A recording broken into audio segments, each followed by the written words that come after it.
somebody on live for real. Go ahead and get OC. Go ahead and get OC. All right, let me put it in the chat real quick. Make sure everything Gucci. He said, go ahead and get real quick.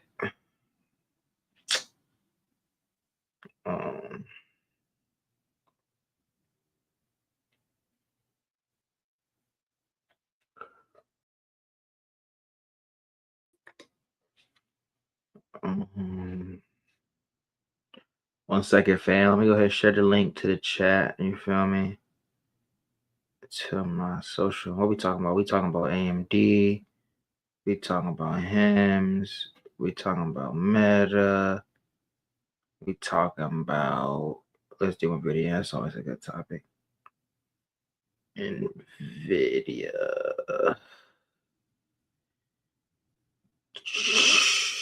Beginner. Might hop on, might not. We're gonna see. It's a little late night vibe. All right, okay, let's get into it. What's good, fam? Welcome back to JRuss TV. If you're new to my channel, we cover all things business, investing, and sneakers. If something you're interested in, make sure you hit that like, that comment, and subscribe button. We back with another live stream, fool.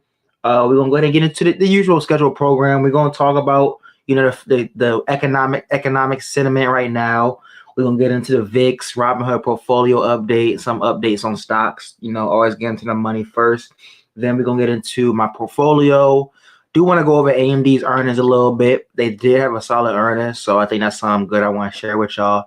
I am a big owner of AMD stock, Advanced Micro Devices. I own about over 30 shares right now. I'm trying to still build it up while it's in this dip right now. Then we're gonna get into some reaction videos.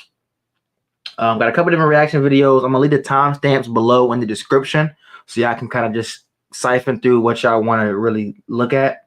Then we're gonna get into some sneaker releases for May, and I might chop up some more content. I don't know. We might just freestyle tonight. It's 11 o'clock. Only thing with the streams though, if I have it too long, it's gonna be hard to download the video because it's gonna be a big file. So let's try to get it in an hour. I probably started 30 seconds ago. We probably like 2 minutes in. Let's say we a minute in already. So let's go ahead and get into it for real. Appreciate the support, everybody supporting me. And let's get it.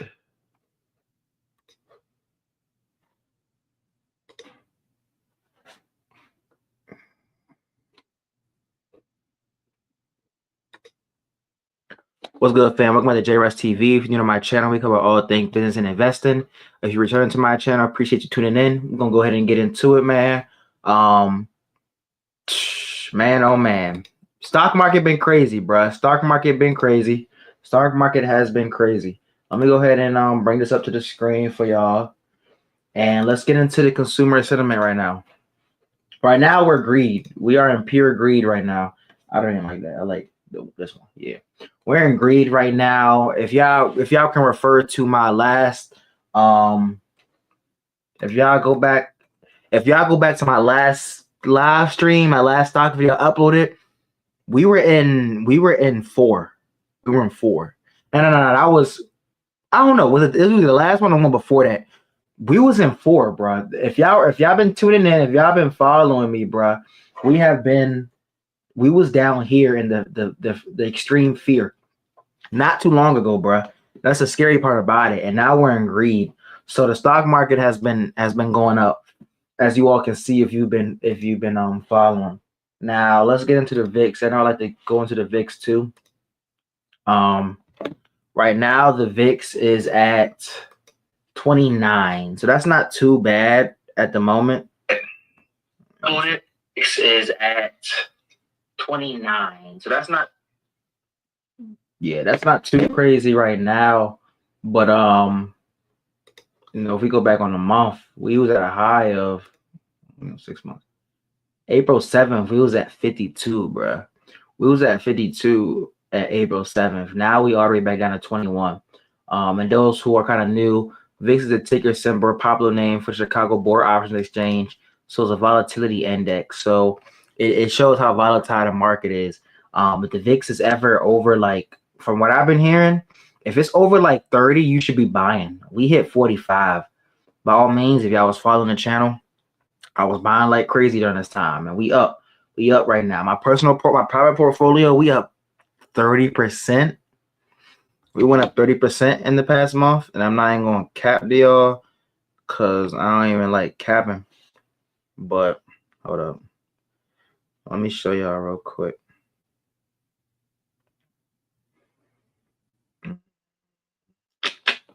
Yeah, that's crazy, bro. That's crazy, bro. That's crazy. And we also got some other news too as well.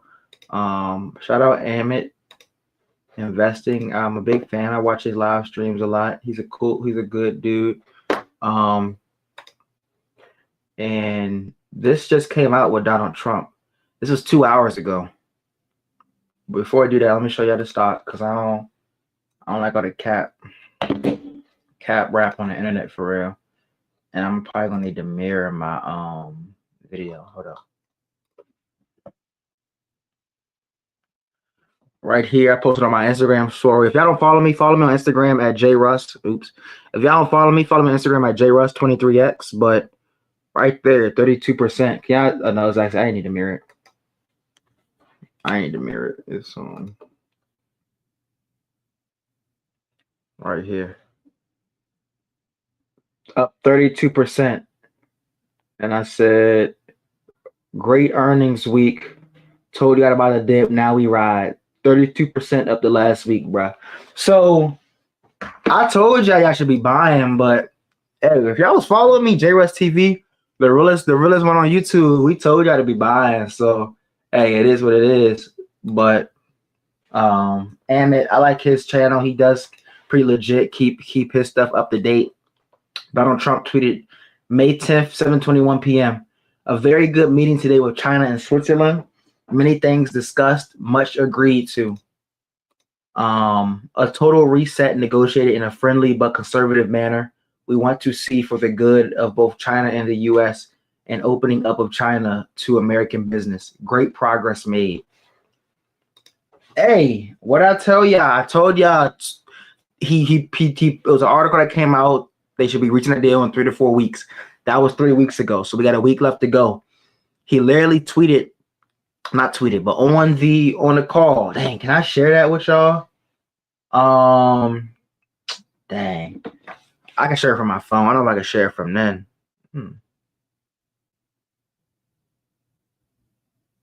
But my fault. I got a little distracted on Instagram.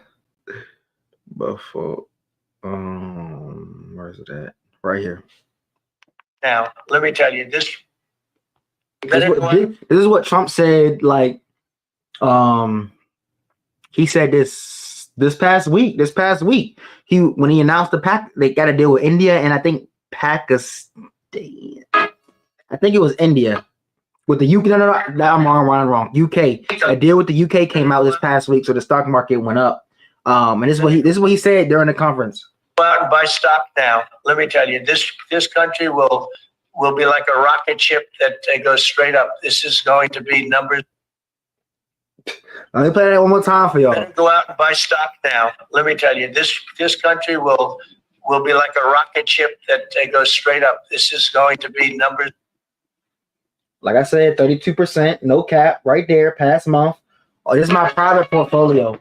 But when the president tell you to buy stock, he told us that twice. I mean, I'm not in politics by all means. I'm just following this. I'm following Trump. He's the current president. I'm following him.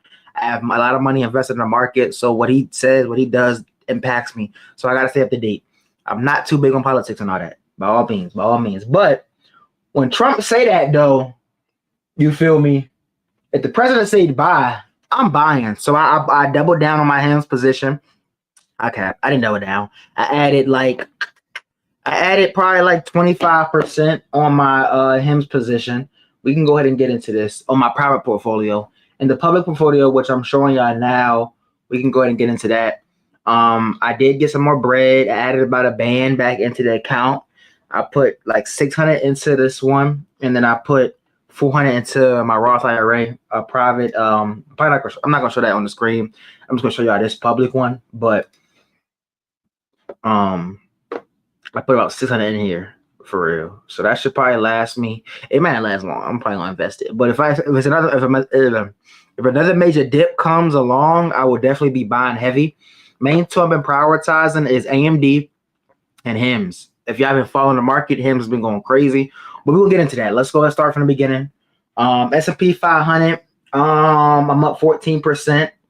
About 50% right now, $30. Average market value $231. If y'all just now joining in, appreciate y'all joining in to the channel. We cover all things business and investing, as I can see at the top. But yeah, this is roughly 11% of my portfolio. So S&P 500 doing good. On a month, it's up 8% on a month, so that's pretty solid. Just the overall portfolio on the week, we're up 5%. On a month, we're up roughly 14%, which is great. 3 months, we're still down. Year to date, still down 4% year over year. I'm green. I'm green up year over year now. So if you have been following, I wasn't green the whole time. So we a little green now. And then all time, I'm up 3.4%. So when it's all said and done, what really matters is the all-time return. So I'm up 4%, and I've been re-strategizing this portfolio a lot. I've been selling some stuff. I've been buying some new stock. So it's essentially like a new profile, new stock portfolio I'm building. I want to show y'all the journey. By all means, I'm a long-term investor. I'm not a short-term investor. So this is over the span of the next. I'm setting this portfolio up for the next 5 years or so. Not really looking for instant gratification, nothing like that. Nvidia, we still up 24% all the time. Roughly 21% of my portfolio. Nvidia has been it's been kind of trading a little sideways. I mean, it's up 2%, 8% on the month. So that's cool. But yeah, still roughly 24%. I haven't been adding too much of my Nvidia. As far as Meta,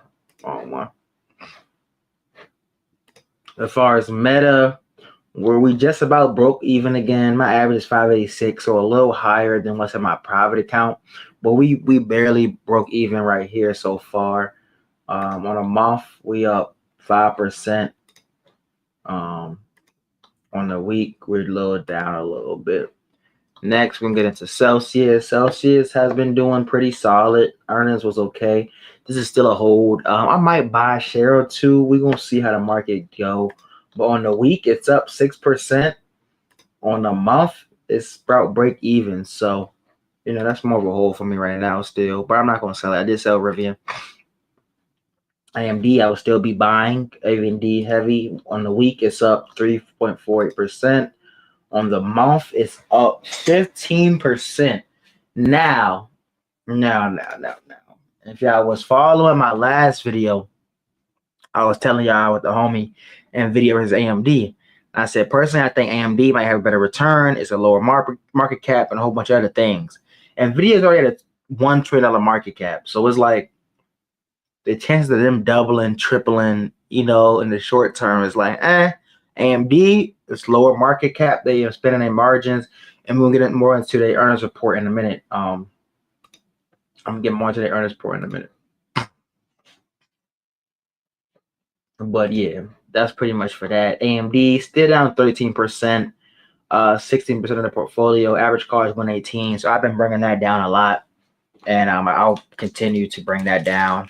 I'm gonna be dollar cost averaging heavily into AMD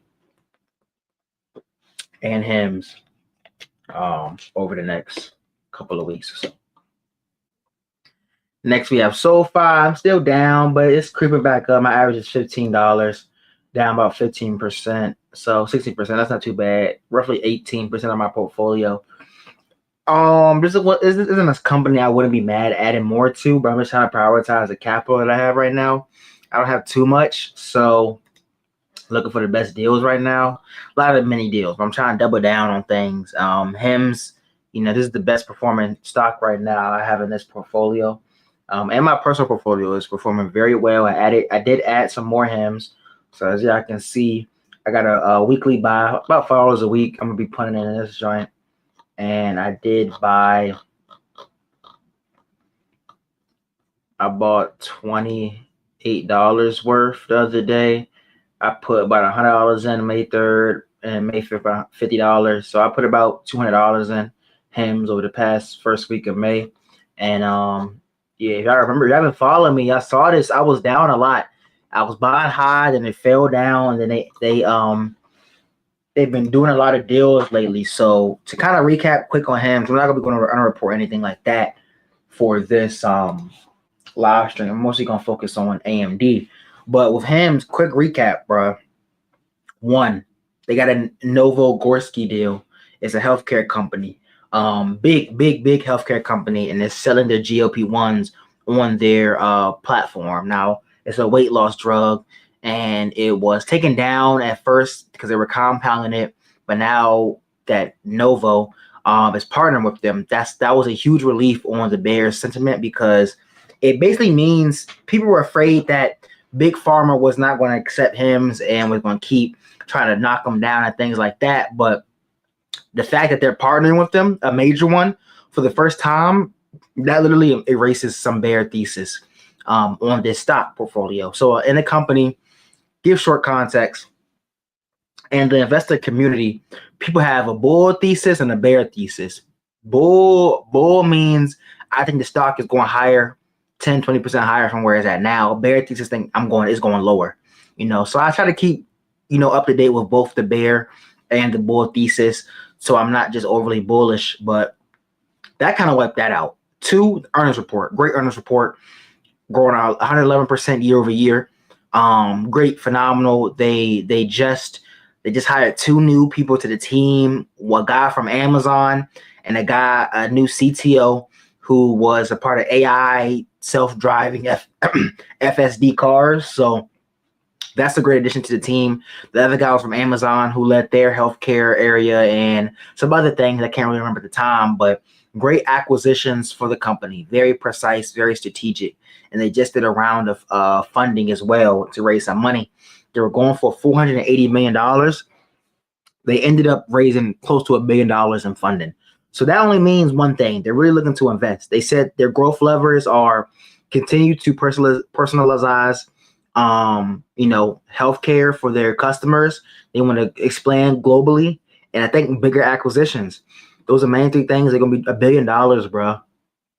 0 interest. It's basically like a call option from what I've been reading for 2030, and the stock gonna hit 70, which is obviously gonna hit 70. So, win-win. And they wouldn't be taking as much debt out if they wasn't looking to do something big, though. So I'm very, very bullish on this company. Hims, I'm very, very bullish. And I'm hearing it here. It's May 10th, 11:20 p.m. I'm very, very bullish on this company, bro.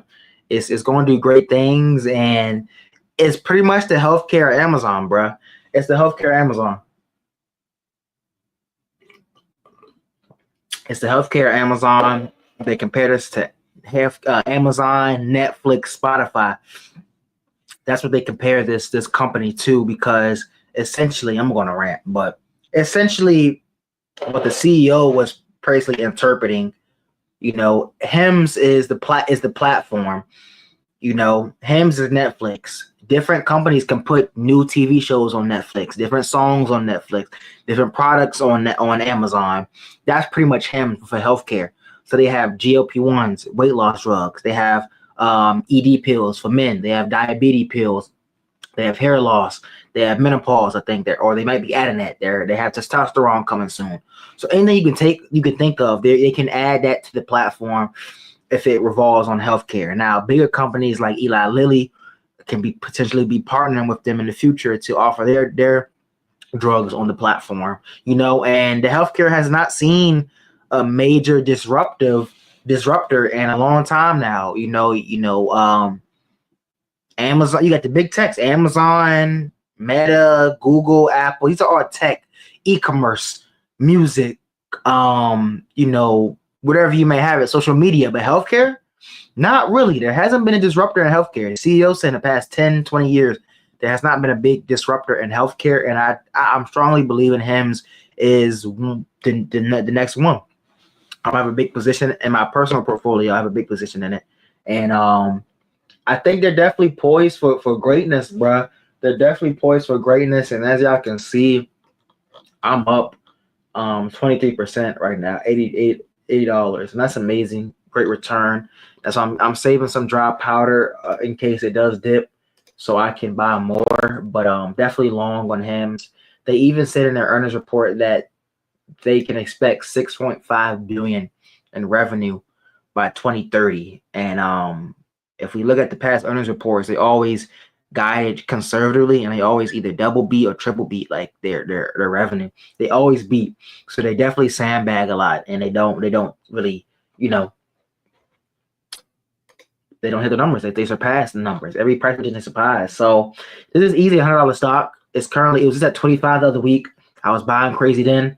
I put a little more in on Friday because Trump said this is a great time to buy stocks. If the president says buy stocks, I'm buying stocks. I don't know how. I don't know what more information y'all need. Like, if the president says it's a great time to buy stocks, what more information you need? Like, I don't really understand. Like, the legit president has told y'all twice it's a good time to buy stocks, and people still doubting. Nah, I'm gonna wait till it go lower. It's gonna go back down. I hear you. Y'all saw the 32% return. We buying the whole way out. I'm still buying a lot. I'm not as heavy, but I'm still buying a little bit, little by little. But the president say buy stocks, we buy stocks. So yeah, that's pretty much it right now for the portfolio update. But we're doing great. We're getting back up to, we about to break even year to date. Still need 4% to go. But yeah, another dip. The big dip we have April. We coming back up, man. We coming back up, and I'm gonna keep doubling down and adding to my position. Next, let's get to AMD earnings. AMD earnings. Share this tab instead. Can y'all see this chat? Browser lost connection. I'm not sharing screen audio right now, so I'll be good. I don't know why I keep doing that. I kept doing it last time. But let's get it. What's good, fam? Welcome back to JRuss TV. Oh, let me just in case. What's good, fam? Welcome back to JRuss TV. If you're new to my channel, we cover all things business, investing in sneakers. So if you're interested, make sure you like, comment, subscribe. If you return to my channel, appreciate you for tuning back in. Right now, we're going to get into AMD earnings. I am a big shareholder of AMD. I believe it's my third or fourth biggest position. I'm my fourth biggest position. Right now, I'm currently up 32% right now in the private portfolio. In the personal portfolio, the public portfolio, we are down 4%. Right here, I've been trying to show my supporters and people who just been following me. Y'all can see that 32% past month. So that's my private one. I don't show that. I show the public portfolio. We down 4%, but we can still get into it. We still get into it. Appreciate y'all for joining in. We about to get into the AMD earning, and yeah, let's get it.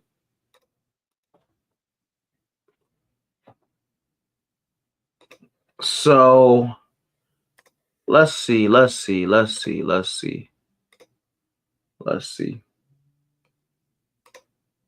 Now, what's really been, let's just go through. I already watched this, but we're gonna start from the top.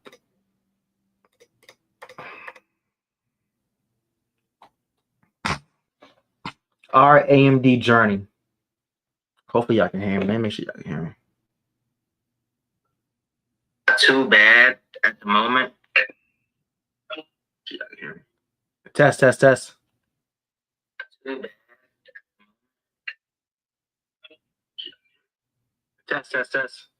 All right, but I can still hear me.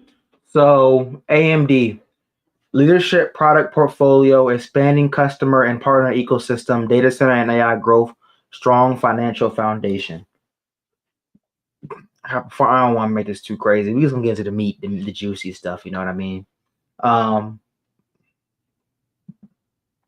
Large growth opportunities, data center, which is the most hyped one. Leadership performance, AI workloads, which everybody really wants to get into. We do have the client performance, client and gaming. They combined this quarter, so these are combined. But client performance, energy efficient, productivity, AI, gaming, and content creation. Yeah, gaming. And we have embedded, which I'm really excited for. I've been trying to deep dive more into the embedded, but computing leadership for diverse markets and devices. This is like your robotics, your space, your telephone. This is very diverse for AMD. Now, I've been telling y'all, if y'all watching the last couple of videos, I'm bullish on AMD. So revenue for Q4. This is not what I want. That's what 2024. Yeah, here we go. This is the new one. My fault. This is that was 2024, but I want to show y'all something to compare from last quarter. But like I said, they combined both of those.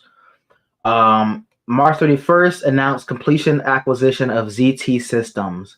Now, let's see. What is ZT Systems? Bringing together world-class silicone software and system designs to deliver rack-scale AI solution and enabling a new class of end-to-end AMD AI solutions, addressing significant data AI accelerator market, leadership, system design expertise, manufacture, and diverse, whatever that said.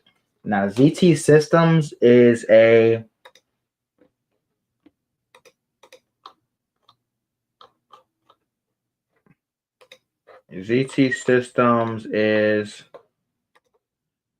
a leading provider of hyperscale server solutions for cloud computing and artificial intelligence.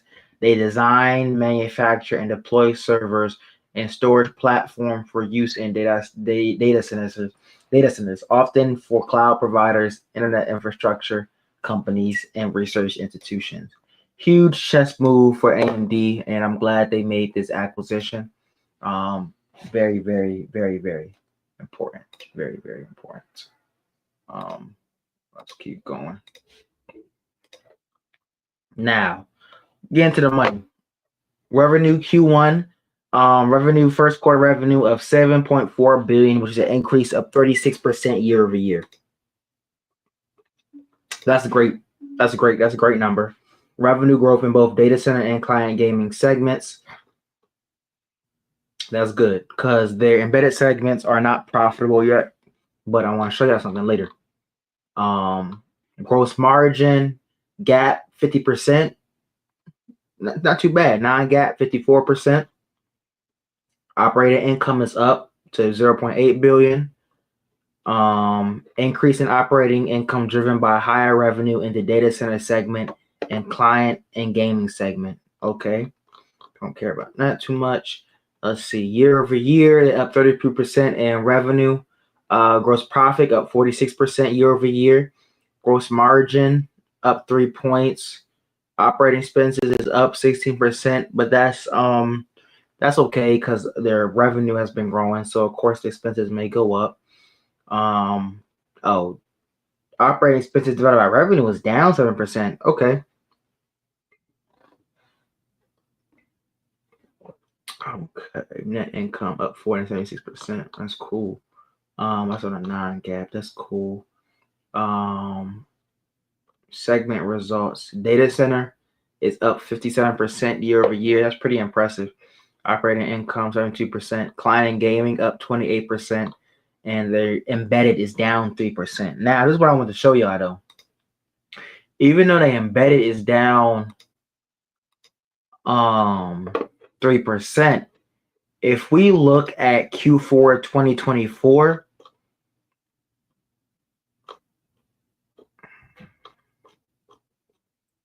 they were down 13%. Y'all see that right there?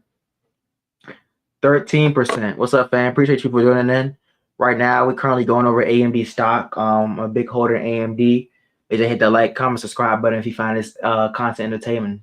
We're going over AMD earnings right now.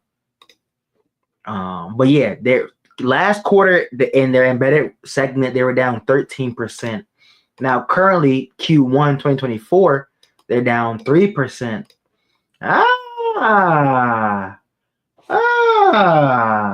So you know what that means. They're close to being profitable on embedded segment. So once the embedded keeps going up, MI 350, I believe, is ramping up this year. MI 400 might be coming out this year, early next year. That's a boost. Client and gaming should be coming back in the back half of this year. So hey, the signs are there, bro. The signs are there. The signs are there. The signs are there. Feel like to see. On the balance sheet, it's still up quarter over quarter, 42%. Accounts receivable down. Not too happy about that, but it's pros and cons. As far as data center for Q2, up 57% year over year. Operating income, up crazy. Yeah. Partnering with Oracle to deploy. Make sure y'all can still see me. Hopefully y'all can still hear me. Partnering with Oracle to deploy a large-scale cluster powered by MI355X accelerators. They released ROCm, which is their software platform. It's the competitor to NVIDIA's CUDA software. If you're familiar with the tech industry, you know what I'm talking about. If not, it's going to be sound like gibberish to y'all. I'm sorry, but that's how it is. I've been learning this, and you kind of just got to keep up. Can't slow down. You got to keep up. But ROCm is their software, and they compete with that to CUDA, NVIDIA's and CUDA, which NVIDIA is the leader right now in AI chips. Now delivering ready to deploy inferencing and training containers on a bi-weekly basis. Now, if y'all pay attention to my last video, I was trying to go a little bit into what inference is, and AMD has been known to be better at performing for inference. Let's go say that now. Let's see what else. Anything? Cisco, Nokia announced the formation of a new open telecom AI platform. Woo-woo. That's great. That's all great. Client and gaming is up 28% year over year, which is cool. They launched 16-core Ryzen processor. PC OEMs launched first notebooks powered by high-end. Launched that. It's cool. I'm not too impressed. I kind of want to get into this. The embedded. Like I said, down 3% year over year, but last quarter it was down 13%. So they're reaching profitability in this segment. They have two major growth segments. If all three are hitting at the same time, data center, client and gaming, and embedded, stock can go crazy. So with embedded, AWS launched new FPGA accelerator instances. So I've been familiar with FPGAs. I've been in the tech industry for a little minute now, so I've been saying this around a lot. Completed initial shipments of Spartan Ultra Scale FPGAs, launched Epic Embedded, whoop, and that. So I'm pretty big on this embedded. Overall, it's a solid quarter, and stock didn't go surging or anything, but I still bought some more. Hams, like I said. I'm really trying to focus on. I'm gonna get into that, but let's finish this. Q2, they're guiding for roughly 7.4 billion, plus or minus 300 million. They did get hit because of the U.S. export laws, and they had to reduce China. They couldn't sell to China, so that got hit for like 800 million. But overall, it's going to be solid. Significant year-over-year revenue and EPS growth driven by higher AMD Instinct, Epic, and Ryzen processor sales. So I'm excited. I'm excited for AMD, man. Let me take this off. Yeah, I'm excited for AMD earnings. I think they're a great company. Lisa Su is doing her thing right now. Great leader, great visionary. Being able to take market share from Intel, cooking them. Intel earnings was bad. They're cooking them right now, and I don't think they might not take the full AI server, AI GPU market, but they can chip away at some. And inference is definitely going to. They said inference is going to be a bigger market than the training market, which NVIDIA is king in right now. So hey, it's all long term, and we're gonna see what happens, man. But I'm showing y'all right now what my portfolio looking like. I am a investor into AMD. I'm not just about to cap and tell you, but I'm just showing y'all what I'm doing. This is not financial advice, but yeah, I am an owner in AMD, as you all can see, and I'm excited to see what they do in the future, man. Excited what they do in the future.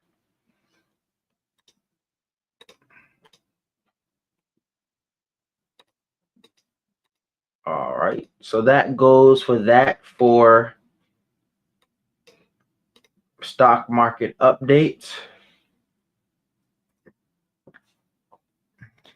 What's good, fam? Welcome back to JRuss TV. We cover all things business, investing in sneakers. That's something you're interested in. Make sure you hit that like, that comment, subscribe button. If you're returning, appreciate you tuning back in. Let's go and get straight to the video. Next, what we're going to do, we're going to get some reaction videos, man. So the first one is, why these Gen Zers are ditching college degrees for blue-collar careers? This came on my TL, so I want to react to it, see how they doing. We'll see what they talking about for real. Do y'all think college degrees are still worth it in today's time? Let's see.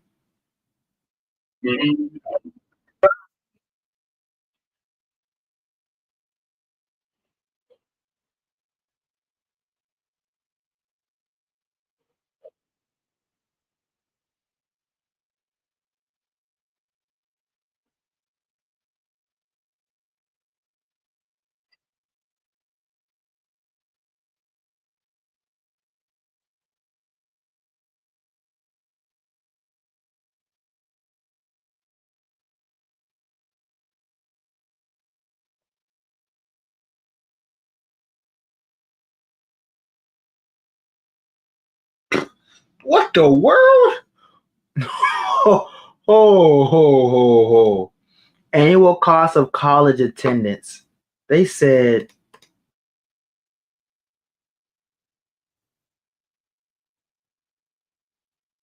42% in the past decade. What is these colleges 40? That's a 50%. Almost a 50%, bruh.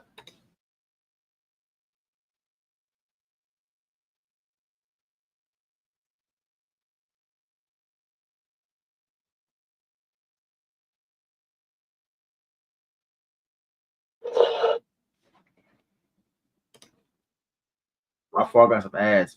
What, bruh? That's like ridiculous.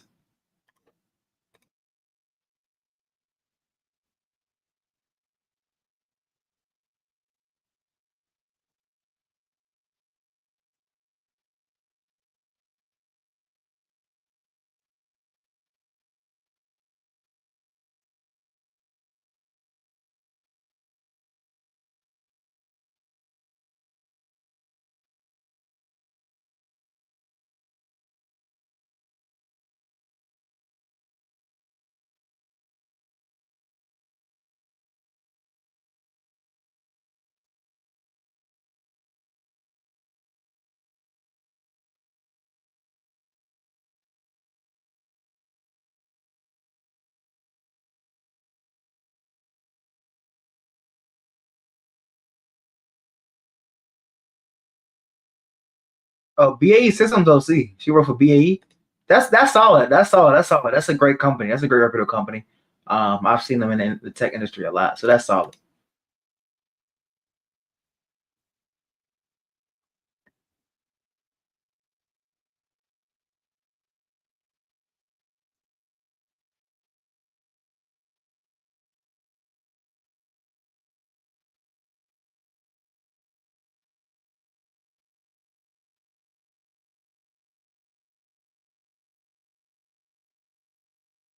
I'm not mad at it.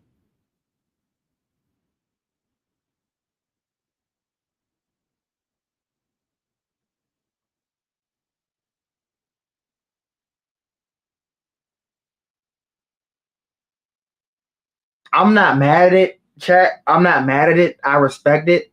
College is very expensive, as you've seen. 42% over the past decade is college has risen. But I like sitting behind a desk.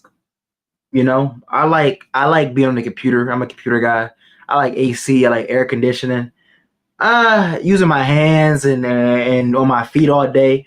I don't know if that's for me. I don't know if that's the best return on investment personally, but everybody's decision is different. But let's continue watching.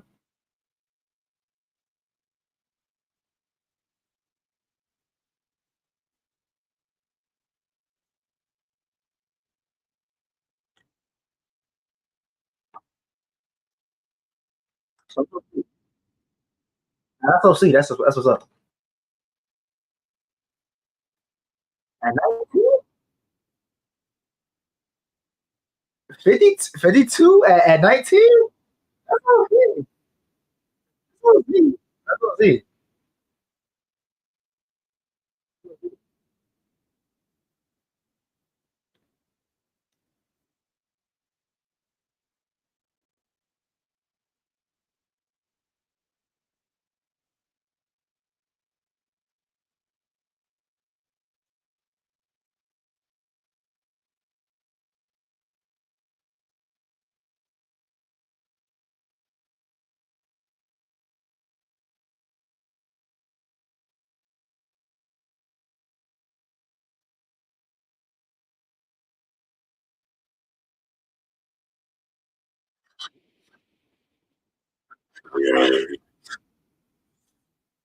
That's gotta be what the hold on.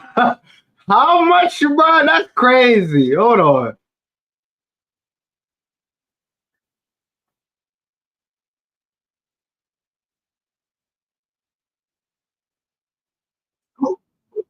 Two 225? 225 total cost for a private college school degree, bro? Two a quarter million? No way. No way. A quarter million, bro. A quarter million? Nah. You know what I can do with a quarter million, bro? You know what I can do with a quarter M, bro? Hey, fool, this is what we doing. Forget forget the college degree. I'm betting all on hymns. We putting it all on hymns. Forget the college degree, bruh. We putting it all on hymns. I'm not taking no 250K $250K loan out. We betting it all on hymns. I bet that double my money in the next 4 years. Five. They said chat. Appreciate y'all joining in the chat, man. Let me know what y'all think, but I'm reacting to this video. They said, hold up. They saying that. So the video is why these Gen Zers are ditching college degrees for blue college. The young lady up here, she went to welding school and at 19 making 52K a year. They're saying that right now. Let me print this down. Right now, this video is saying the total cost for a private school is $225. Private school is $225, bruh. So I'm saying $225 for college, 5 year, 5 year average to take you to graduate. We do college. Oh, we better all on hymns. We better all on hymns. What y'all think, chat? What y'all think? Let me know. Either that or we better on hymns, bruh. That's crazy, bruh. That's crazy. 225 is wild, bro. Let me listen.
120K in savings. That's OZ.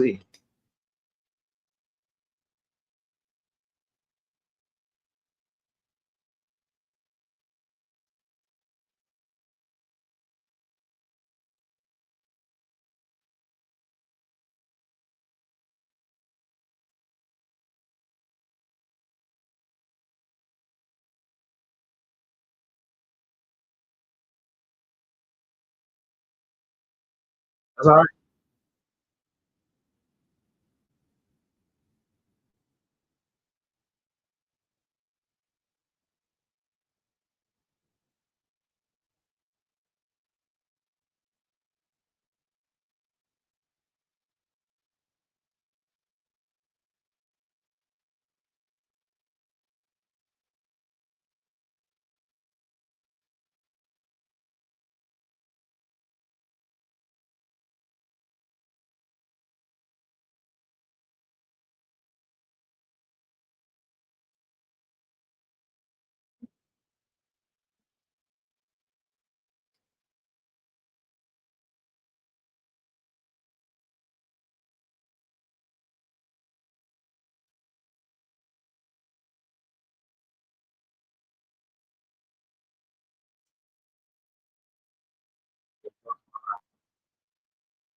No, that's OZ. Um, that's sweet. Nah, I mean, in my opinion, I'm a college graduate. Y'all can see back there, I graduated from Bowie State University in 2023. I definitely feel as though I had a great return on my investment as far as the loans I took out and the salary I was provided post college and the skills and knowledge and networking I obtained.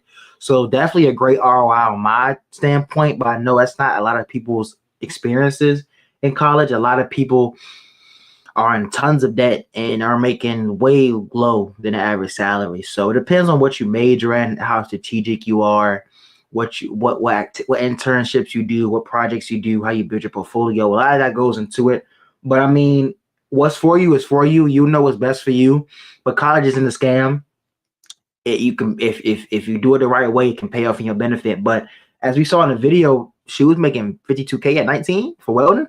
That's still a great head start. And I mean, I didn't start making money till I graduated college for real. I mean, I had a business, but she making that much every 2 weeks post at 19. So thinking about the compound interest she can do. So that's OC. But appreciate you guys tuning in. We're gonna get to the next video.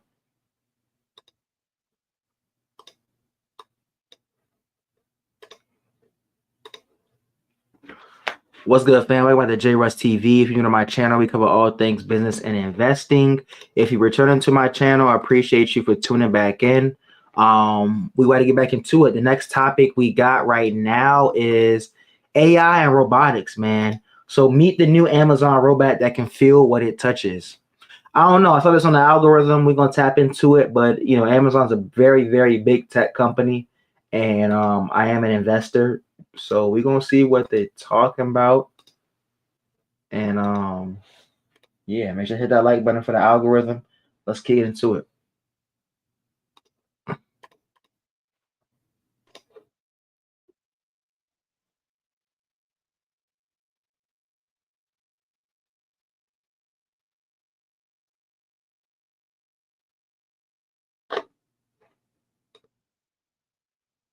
All right, I don't know what they're doing that, but hopefully it should clip soon.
Can y'all hear me?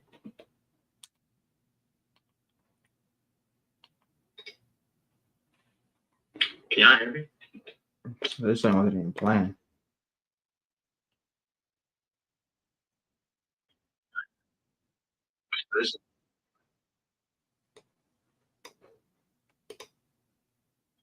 Sure, we're gonna get back into it. Sure, get that.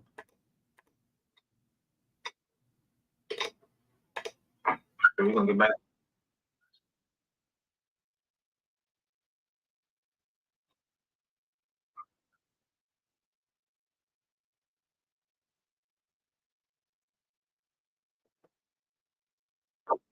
That Amazon could do, stowing thousands of items into bins. Our hands are one of those most amazing. Amazon's new robot, Vulcan, doesn't look like a person or move like one. This is the robotic gripper. This is the hand. These are paddles that can squeeze the item.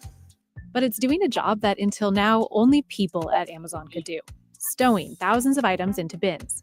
Our hands are one of those most amazing parts of our bodies.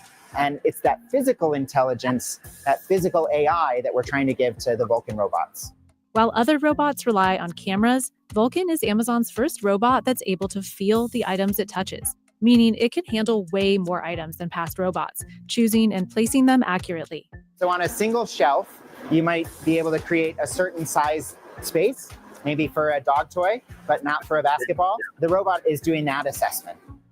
So as Amazon empowers some of its 750,000 plus robots with more and more skills like ours, is Vulcan the robot that could finally eliminate the need for Amazon's human workforce? There may be a reduction in workforce, but no, the workers will still be needed and the workers will be more efficient. We went to Spokane, Washington to get the world's first look at Vulcan, fully in use on the warehouse floor, and ask its lead creator exactly how it works, why it's a game changer, and what's stopping robots from replacing all the people at Amazon warehouses like this one.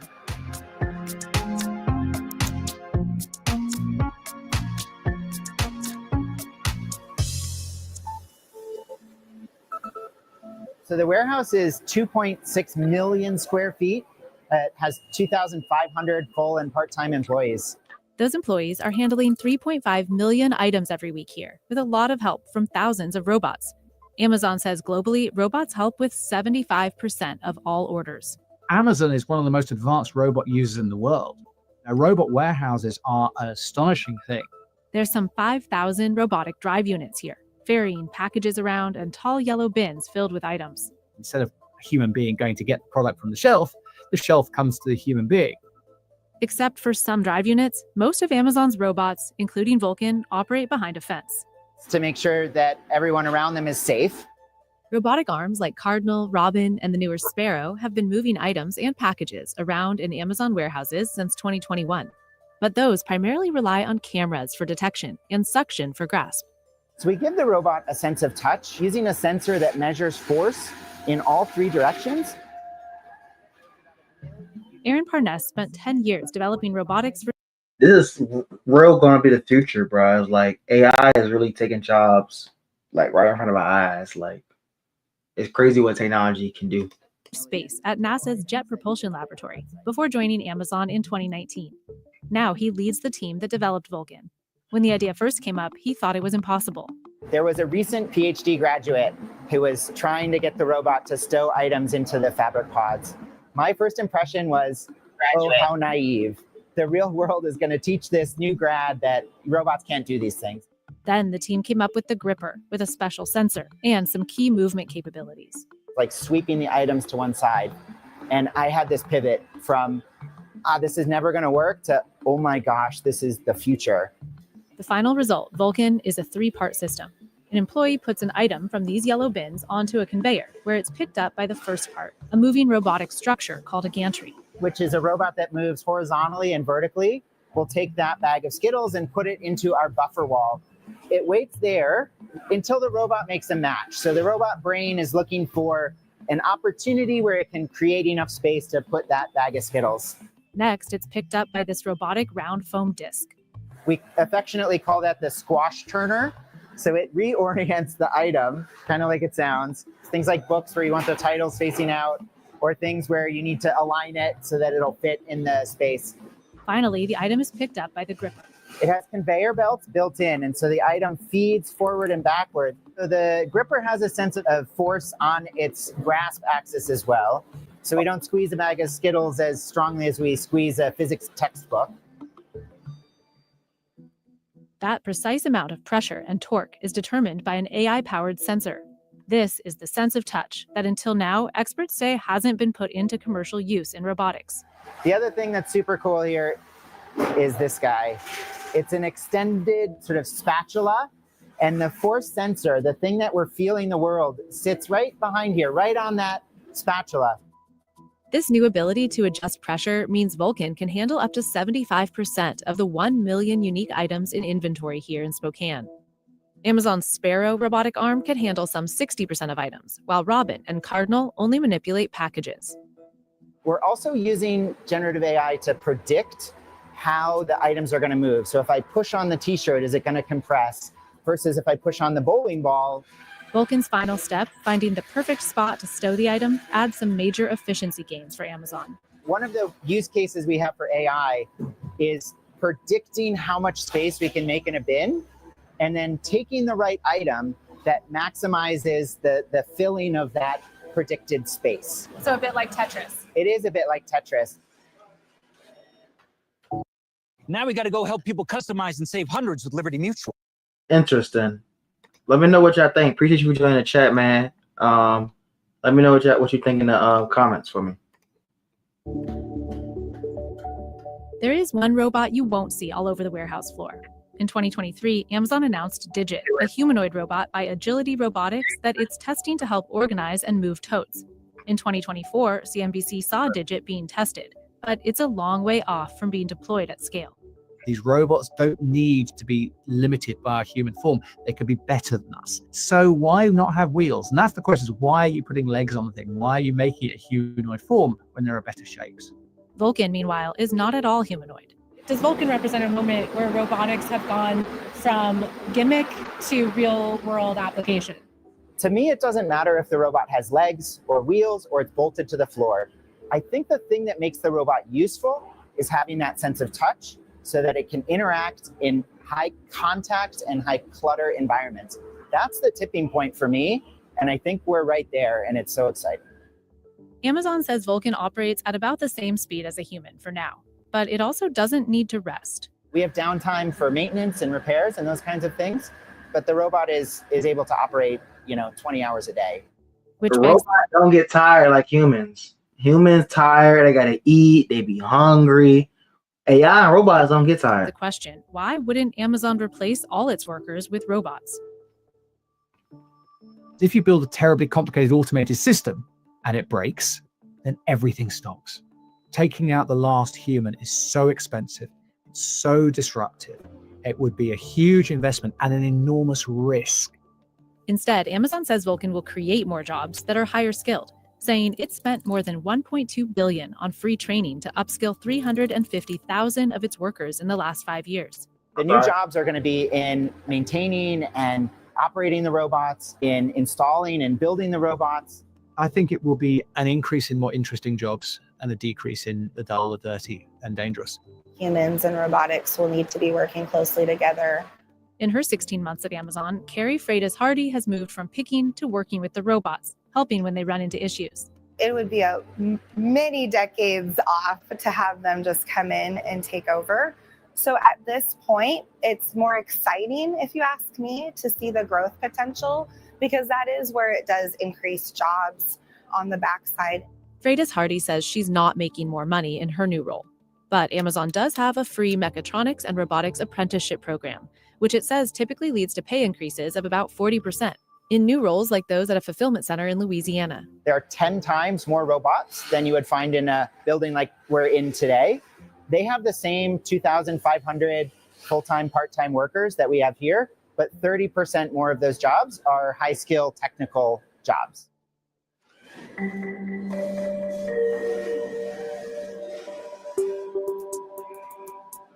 One reason Vulcan can't replace people is that it only handles items up to 8 pounds, and certain shapes like round objects are hard to manage. But it does move fast, which is why it'll remain behind this fence. Because we want to go super fast at stowing items, the robot's moving quickly, and so it is much safer just to keep it behind a fence. The robotic drive units on the floor with workers are controlled by QR codes and radio signals coming from special vests worn by workers like Freitas Hardy, so they know to slow down and avoid her. So our pods are moving at quite a little bit of a pace, and you do not want to get run into by a pod. It could drag you around the floor. So again, safety is key here. In fact, one of Vulcan's key objectives is to improve worker safety by stowing and picking in the less ergonomic high and low shelves. Limiting workers to mid-height shelves, the so-called power zone, could lower the chance for worker injuries. Amazon has long struggled with injury rates far higher than those at other warehouses, although Amazon claims those rates have improved significantly. It's all day long and repetitive motions. I'm up and down the ladder, I'm squatting, I'm lunging. I hurt my knee because I was personally doing some bad body mechanics. I know that as a picker, if I had an innovation like this where I could have stayed within my power zone, my days would have been just so much easier. One of our key metrics we look at is safety. So what percentage of the stows is it doing to the top 3 or 4 rows where the employee would have to reach overhead? We have a plan for that metric to get to 100%. The hardest part of doing this job, I would say, is the repetitiveness.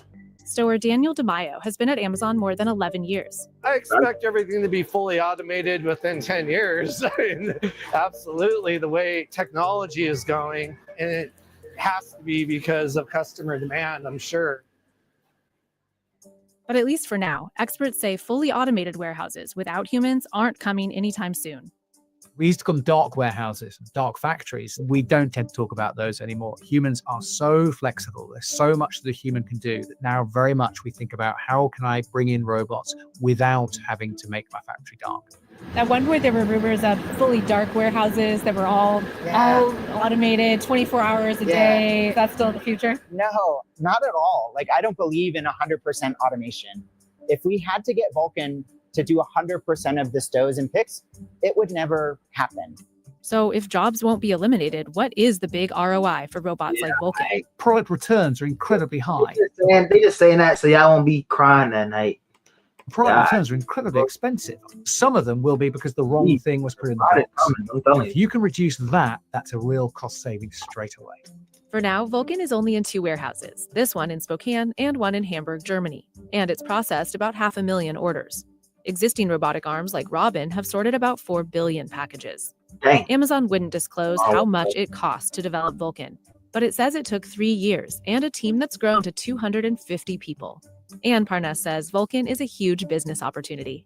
But Vulcan can interact with the world in a more human-like manner, and that gives us a lot more process paths that we can use automation to bring down the cost that our customer pays and the speed with which we can deliver those products to our customers. Interesting. Yeah, so just to wrap it up, this reaction video, Vulcan is an Amazon new technology they've been developing that can fill with its touches and take packages and organize them and stuff like that. Pretty interesting. You know, I'm still bullish on AI and robotics industry. I think it would change things for the better. It will take some jobs, but that's life. You gotta stay open. You gotta stay, you know what I mean, agile. But appreciate you for tuning in. Let's get to the next video. I did just watch this video right here, but for some reason the audio wasn't going, so I'm gonna double back and get that content. Cause yeah. But this one was why Gen Zers are ditching college degrees for blue college career. And we're gonna get into this because the audio wasn't working on the last one. So let's go.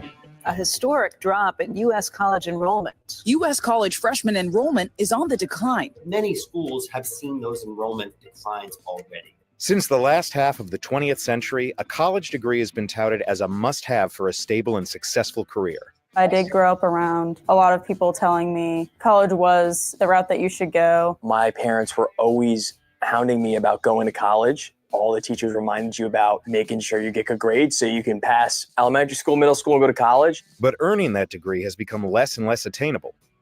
Over the past decade, the average annual cost for a 4-year private college has risen by about 42%. For public universities, it's gone up by about 30%. And jobs that traditionally require college degrees are no longer as reliable as they once were. Google, Amazon, and others announced cuts earlier this month. PayPal is the latest company to announce job cuts, slashing around 9% of its global workforce. The market has really rewarded companies that announced layoffs. So it may not be surprising that many in Gen Z, the youngest generation in the workforce, are saying no to the college experience. Instead, they're entering blue-collar jobs and skilled trades that don't require a 4-year degree. They're gaining skills that allow them to then go out and start their own business. And that really allows them the opportunity to set their earning potential as they go forward. And as older blue-collar workers begin to retire, it may be that Gen Z rises to fill the skilled labor gap. You better try welding. Yeah. As a teenager, Morgan Bradbury was weighing going to college for either engineering or physical therapy. But it was while she was working on becoming an Eagle Scout that she discovered what would become her. College, like I was telling the last video, college isn't a bad choice in my opinion. I went to college. I had a great return on investment. Just depends on what you're looking to really do and how fast you're looking to make paid. Because I think in this one, she made some good money early on. So, but I feel like college is outdated and you can definitely make a career without going to college for sure. Her new career. They had a welding merit badge there, and I was like, oh, fire, that sounds pretty fun. I just immediately was like mesmerized by the fact that I could have the ability to build things with my own hands and kind of put together the engineering side of my brain and the hands-on side of my brain. I thought it was just instantly something really cool to do. Instead of going to a 4-year college after high school, as she was planning to do, Morgan took a 9-month welding certification course at Universal Technical Institute, a for-profit trade school. The $22,000 price tag for tuition wasn't cheap, but it was also a fraction of what she would have paid. Oh, so this was still $22,000 to attend this, though. Paid for 4 still paid for something. years of university schooling. But the ROI was probably My experience there was awesome. A lot of what people don't realize is welding isn't just welding. There's a lot more science behind it than I think people think. I was really interested in the metallurgy and how like the magnetic field works while you're welding, and I think it's helped me a lot in my job today. Morgan landed a job as a third-class welder with BAE Systems before she had even finished her certification. At 19 years old, she was earning about $57,000 a year. Now, 19, making $57,000 a year. It was $57, 52, 57. That's OC. That's all right. 19, almost 60,000. You ahead of we about 3-4 years ahead of most people going to college, graduating, trying to get a salary, and you already making a positive return on your investment. 57,000 on a $22,000 investment. Now that's smart. She ran the math. Now, 2 years later, she don't be running the math. is a second-class welder, working on U.S. Navy ships in Norfolk, Virginia. Currently, I'm working 7:15 in the morning to 4 o'clock in the evening. So every day here looks very different for me, especially because I have certifications in almost every type of welding that we do here. You're on this boat this day, another boat another day. You might be in the shop. You might be doing 2 or 3 different processes in a day. It's anything from high-pressure steam pipes to like a stud on the wall. It's just whatever they need for the day. Morgan isn't alone among her peers in choosing a blue-collar career over college. So there are about 2 million fewer students in a traditional 4-year university now than in 2011. And the reasons might not be super surprising. So the total all-in cost for a 4-year public school is about $110,000, whereas for a private school, it's about $225,000.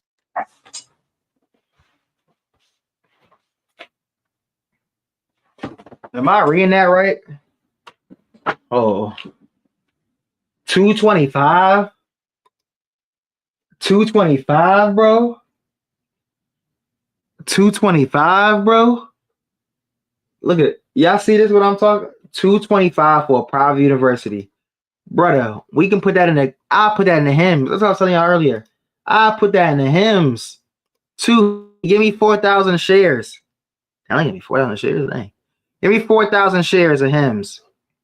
I bet I beat the return on investment. I promise you. That's crazy. That's crazy. Fall undergraduate enrollment was about 1% higher in 2024 than it was in 2019, but vocational school enrollment was up by about 18% over that same time.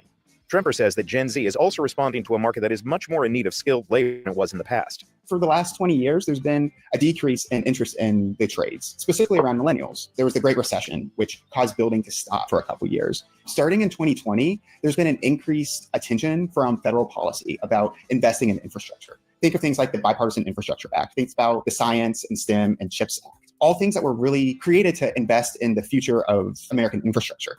Since 2019, average starting salaries for skilled workers has risen over 25%, from $18.70 an hour in 2019 to $23.43 an hour in 2025. Over that same period, net hiring for new blue-collar workers during graduation season has remained consistently higher than for white-collar workers of the same age. It also saw its biggest bump in 2020 and has remained strong, even as hiring for white-collar jobs has cooled over the past 2 years. These folks are in high demand, right? They're able to find work because we need it. They're also gaining skills that are going to be increasingly necessary as baby boomers and older Gen X workers start aging out of the workforce. And it's time to really starting their own businesses. You fix it? Okay. Take 24-year-old Chase Gallagher. He started his lawn care business in Westchester, Pennsylvania at a young age. When I got started in the landscaping industry, I was like 12 or 13 years old. So it grew from just 10 to 13 lawn mowing clients my first season to by the time I was 18, 19, at about 75, 82-ish. I convinced my mom to let me do online high school. I would work on my business 2 to 3 days out of the week. I'd go work for someone else the rest of the week, and then come home every night and do my online schooling while I ate dinner and on the weekends. And so this obviously helped me increase my income. And I think by like 16, 17, it was around 85 grand in revenue, 100 grand in revenue I was doing that year. And the very next year, my senior year, I think we brought in like 125 total. By the time he graduated from high school, Chase says he had $120,000 in savings. Rather than spend it on college tuition, he decided 125 G's in savings. He was hustling. to invest it in starting his own business. And I just kind of looked at the numbers and said, listen, I'm not going to go stop my business and pay for college. My parents definitely were not in favor. I said, hey guys, if you're not going to pay for college, don't force me to pay for something I don't want to pay for. In 2024, Chase's business, CMG Landscaping, brought in over $1 million in sales. Chase says he earned about $491,000 through his salary and owner's share. So we work with about 100 clients on average a year. My crews are bringing in anywhere from $3,000 to $6,000 per crew per day, and that includes materials. Our busiest time of year is from March 15th to June 15th. Sometimes it'll extend to July 15th. To give you an accurate guess on how many hours a week I work during that time, I couldn't even tell you, but I will tell you it's from when I wake up to when I go to sleep. And I swear sometimes in my sleep, I'm drafting up emails. Chase's ambitions go beyond his landscaping business. I want to turn myself into a private equity firm, and I want to buy or partner with home service companies and sell them to larger private equity firms. And so that's where I see my future going, is using my online presence to partner and acquire and grow companies. Morgan Bradbury says she plans to stick with welding for the long haul, but also wants to pass along her skills to others. I think it might be cool to have some sort of nonprofit startup for getting more females into welding. I think there needs to be more outreach of getting people into trades. I think that's a really important thing that I want to eventually step into. The immediate future for skilled workers like Morgan and Chase may be challenging, especially if possible tariffs by the Trump administration put a strain on blue-collar industries like construction. As we're looking towards the future, we definitely need to think that tariffs on soft lumber coming into the country will hurt opportunities for these people to work and to grow their skills. And that might carry through as people stop spending money. But as older workers retire and college tuitions remain high, we may see more members of Gen Z entering the blue-collar workforce. Gen Z I hope we do. Workers are going to be able to move into a space where they're adding to the dynamism of the economy and really providing a lot more opportunity for themselves financially. These folks are going to be well positioned to take advantage of that and really grow their careers. Yeah, I hope Gen Z does do this move, because at the end of the day, it's all a return investment.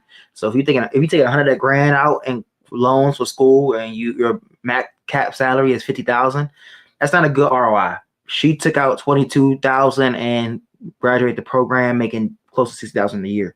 That's a great ROI. Me personally, I took roughly $25,000 and making well over, high 5 figures, 6 figures after college. So return on investment has been great in my opinion. I went to school. I went to college university. I graduated 2023. I majored in business administration with the focus on marketing, entrepreneurship. So it depends what really floats your boat. If you want to stay down 9 months or 5 years. Me personally, I like the college degree. It gives me a little more security, but there's definitely different ways out here where you can get the bag. There's a lot of ways out here. You don't got to go to school for sure. So I hope y'all enjoyed that video. We're going to go ahead and get into the next one for y'all. Now, the next topic is why Target is losing against competitors, Walmart and Costco. So what's up, y'all fam? Welcome back to JRuss TV. If you're new to my channel, make sure you hit that like, comment, subscribe. We cover all things business, investing, and sneakers. If you're returning to my channel, you already know what's up. Let's get into the topic. Why Target is losing against competitors, Walmart and Costco. I know they did cut DEI. That's been hurting they revenue. They've been hitting a little bit. So let's see what they're really talking about and how it's been affecting them. Target, one of America's biggest and most beloved retailers. What? Today, teens can download any app from App Target, one of America's biggest and most beloved retailers, known for its large and airy stores, a wide selection of products at affordable prices, and some of the most exciting partnerships in retail. Its loyalty program boasts 100 million members. The retailer sold a total of $106.6 billion of goods in 2024. That's really something that Target has built, this idea of a joyful, fun shopping experience that's colorful and will introduce you to items you didn't even know that you wanted or needed. Yet as of late, the discount department store. That boy Jay Cleasy. Holy shit, so. That boy Jay Cleasy. What's up? What's good, buddy? How you feeling? I'm good. How you, man? How you? Chilling, man. Little late night streams, trying to cook up. For real, not for real. You got this joint set up on the laptop? Yeah, it's on a, my little studio set up right now. Like it's Alright, on the webcam right now. Okay, bet. Set them on. So that joint work. All right, You hear the well, audio? The audio sounds straight? Yeah, it's like crispy. You hear me? Yeah, I can hear you. I can hear you. That's a bad. That's a bad. Oh, for real. How Nah, you? this ain't- So this like it's like a whole little platform. Online digital joint. Yeah. So I can we can vibe out. I can make it bigger. We can both watch the joint on the side. You feel me? That's So awesome. right now I was going over this one video. Why Target is losing against competitors in Walmart, like Walmart and Costco, because they removed that DEI. Yeah, it definitely affected them. Yeah, a couple months ago. So I heard it was this black preacher, I think in Texas. He ran this big strike not too long ago, and it's been hurting a stock. So I was just doing a live reaction to that jump. That's I definitely heard that. Even my mom, she stopped shopping there because of the same thing. Oh, who? And like, and it's a whole bunch of people that's boycotting it because they feel like they was just toying with us or whatever. That's what they saying. You feel me? Okay, all right, bet. I'm gonna go tap into this jump. Or has lost market share. And while its customers are spending about the same per quarter, Walmart and Costco.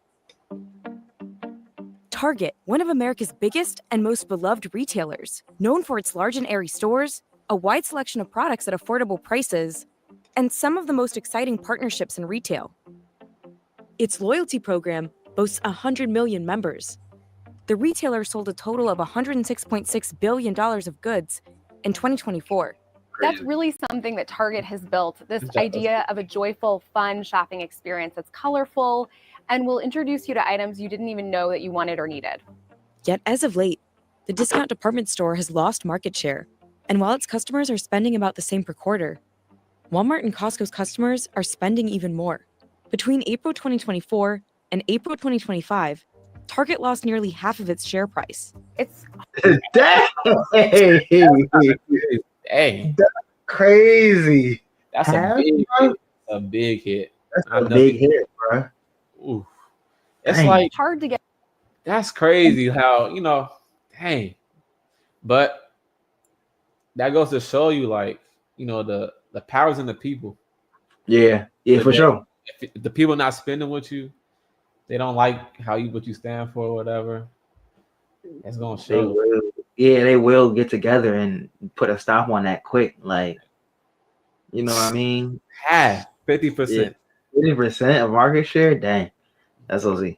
Get on top as a favorite retailer, but it's even harder to stay on top, especially in a digital age where customers' attention spans are shorter. Target was once the poster child for retail. It's not a company that's completely lost its way, but it is a company that's lost its mojo. Competition is fierce, but experts say a lot of Target's issues are self-inflicted, like understaffing and excess inventory, and what some have called an identity crisis.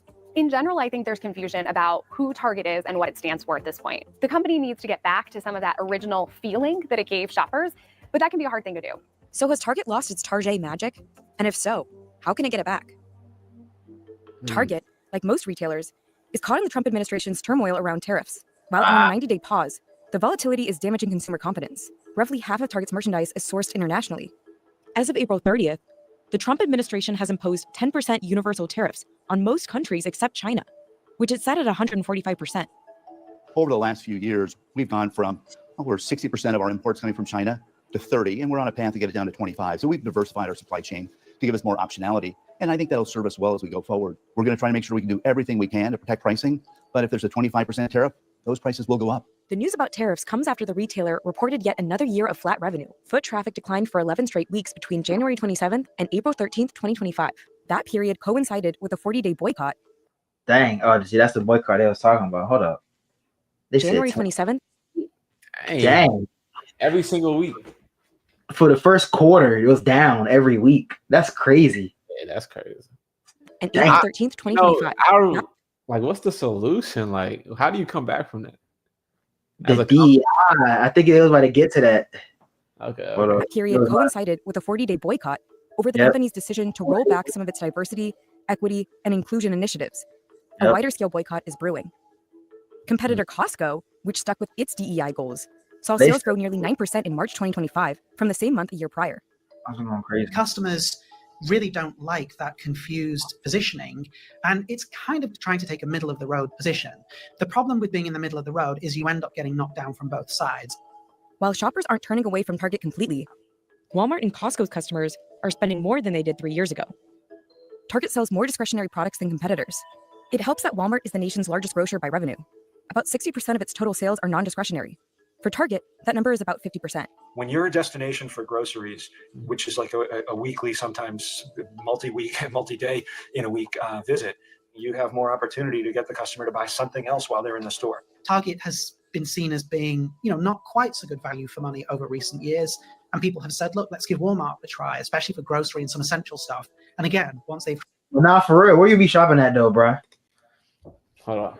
I'm going to show you. Hold on. Where you be shopping at, bro? Because Target out my price range. I can't do the Target. LZ. Target LC. Nah, for real. She with the Costco though. That's what I'm saying, bro. I will say this: like Costco's not for like all the groceries. I really shop at Lidl. Okay, yeah. That's my go-to. That's where I get most of my things. But if I want like your proteins, put it in the freezer and cook it and stuff like that. But the Audi, Costco, Audi to go to, BJ's for certain bulk stuff. But exactly same concept. Target for groceries is crazy. Like you just gotta be balling. Yeah, you gotta be bougie for that. Like that's crazy, bro. Tried it. They're not going back. Meanwhile, Walmart has been taking a few pages out of Target's playbook, updating its apparel, refining private label brands, and adding premium products. It has also attracted a wealthier consumer. Several experts say Target has also struggled to adapt to its new channels, like e-commerce and curbside pickup. Some blame understaffing. Target has almost become a victim of its own success because it's grown a lot, especially online. A lot of the basics in many stores are being neglected.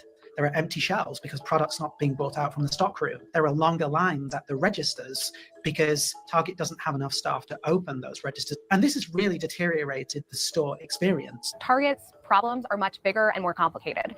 It's dealing with inflation as people are buying less wants and more needs. It's dealing with a complex environment where people are going to competitors like Walmart who are investing heavily in their brand. And so it's hard to know exactly how much is coming from DEI and the backlash related to it, but more than likely it's a mix of all of the above. Hi, Clint Kuhns here with Anderson Business Advisors, and I would No. Target's financials soared during the pandemic. The retailer remained open, and its core customer, a middle to high income shopper, was on a spending spree with a generous stimulus check. Target stock shot up to an all-time high in November 2021. Okay. Folks, we've got some news just out from Target. It's releasing its holiday sales numbers. These are the sales for November and December for the big box retailer, and they are pretty unbelievable numbers. Their comp sales are up 17.2% for those 2 months. You can imagine that giant gain put a lot of pressure on the company to keep that growth going, and it became a lot more difficult as its core customer had a lot more expenses to juggle. The juggling started as inflation shot up to record highs. Retailers got stuck with too much of the wrong inventory. Discounting became Target's only solution, causing its gross margin and profitability to drop significantly in 2022. Its share price tumbled.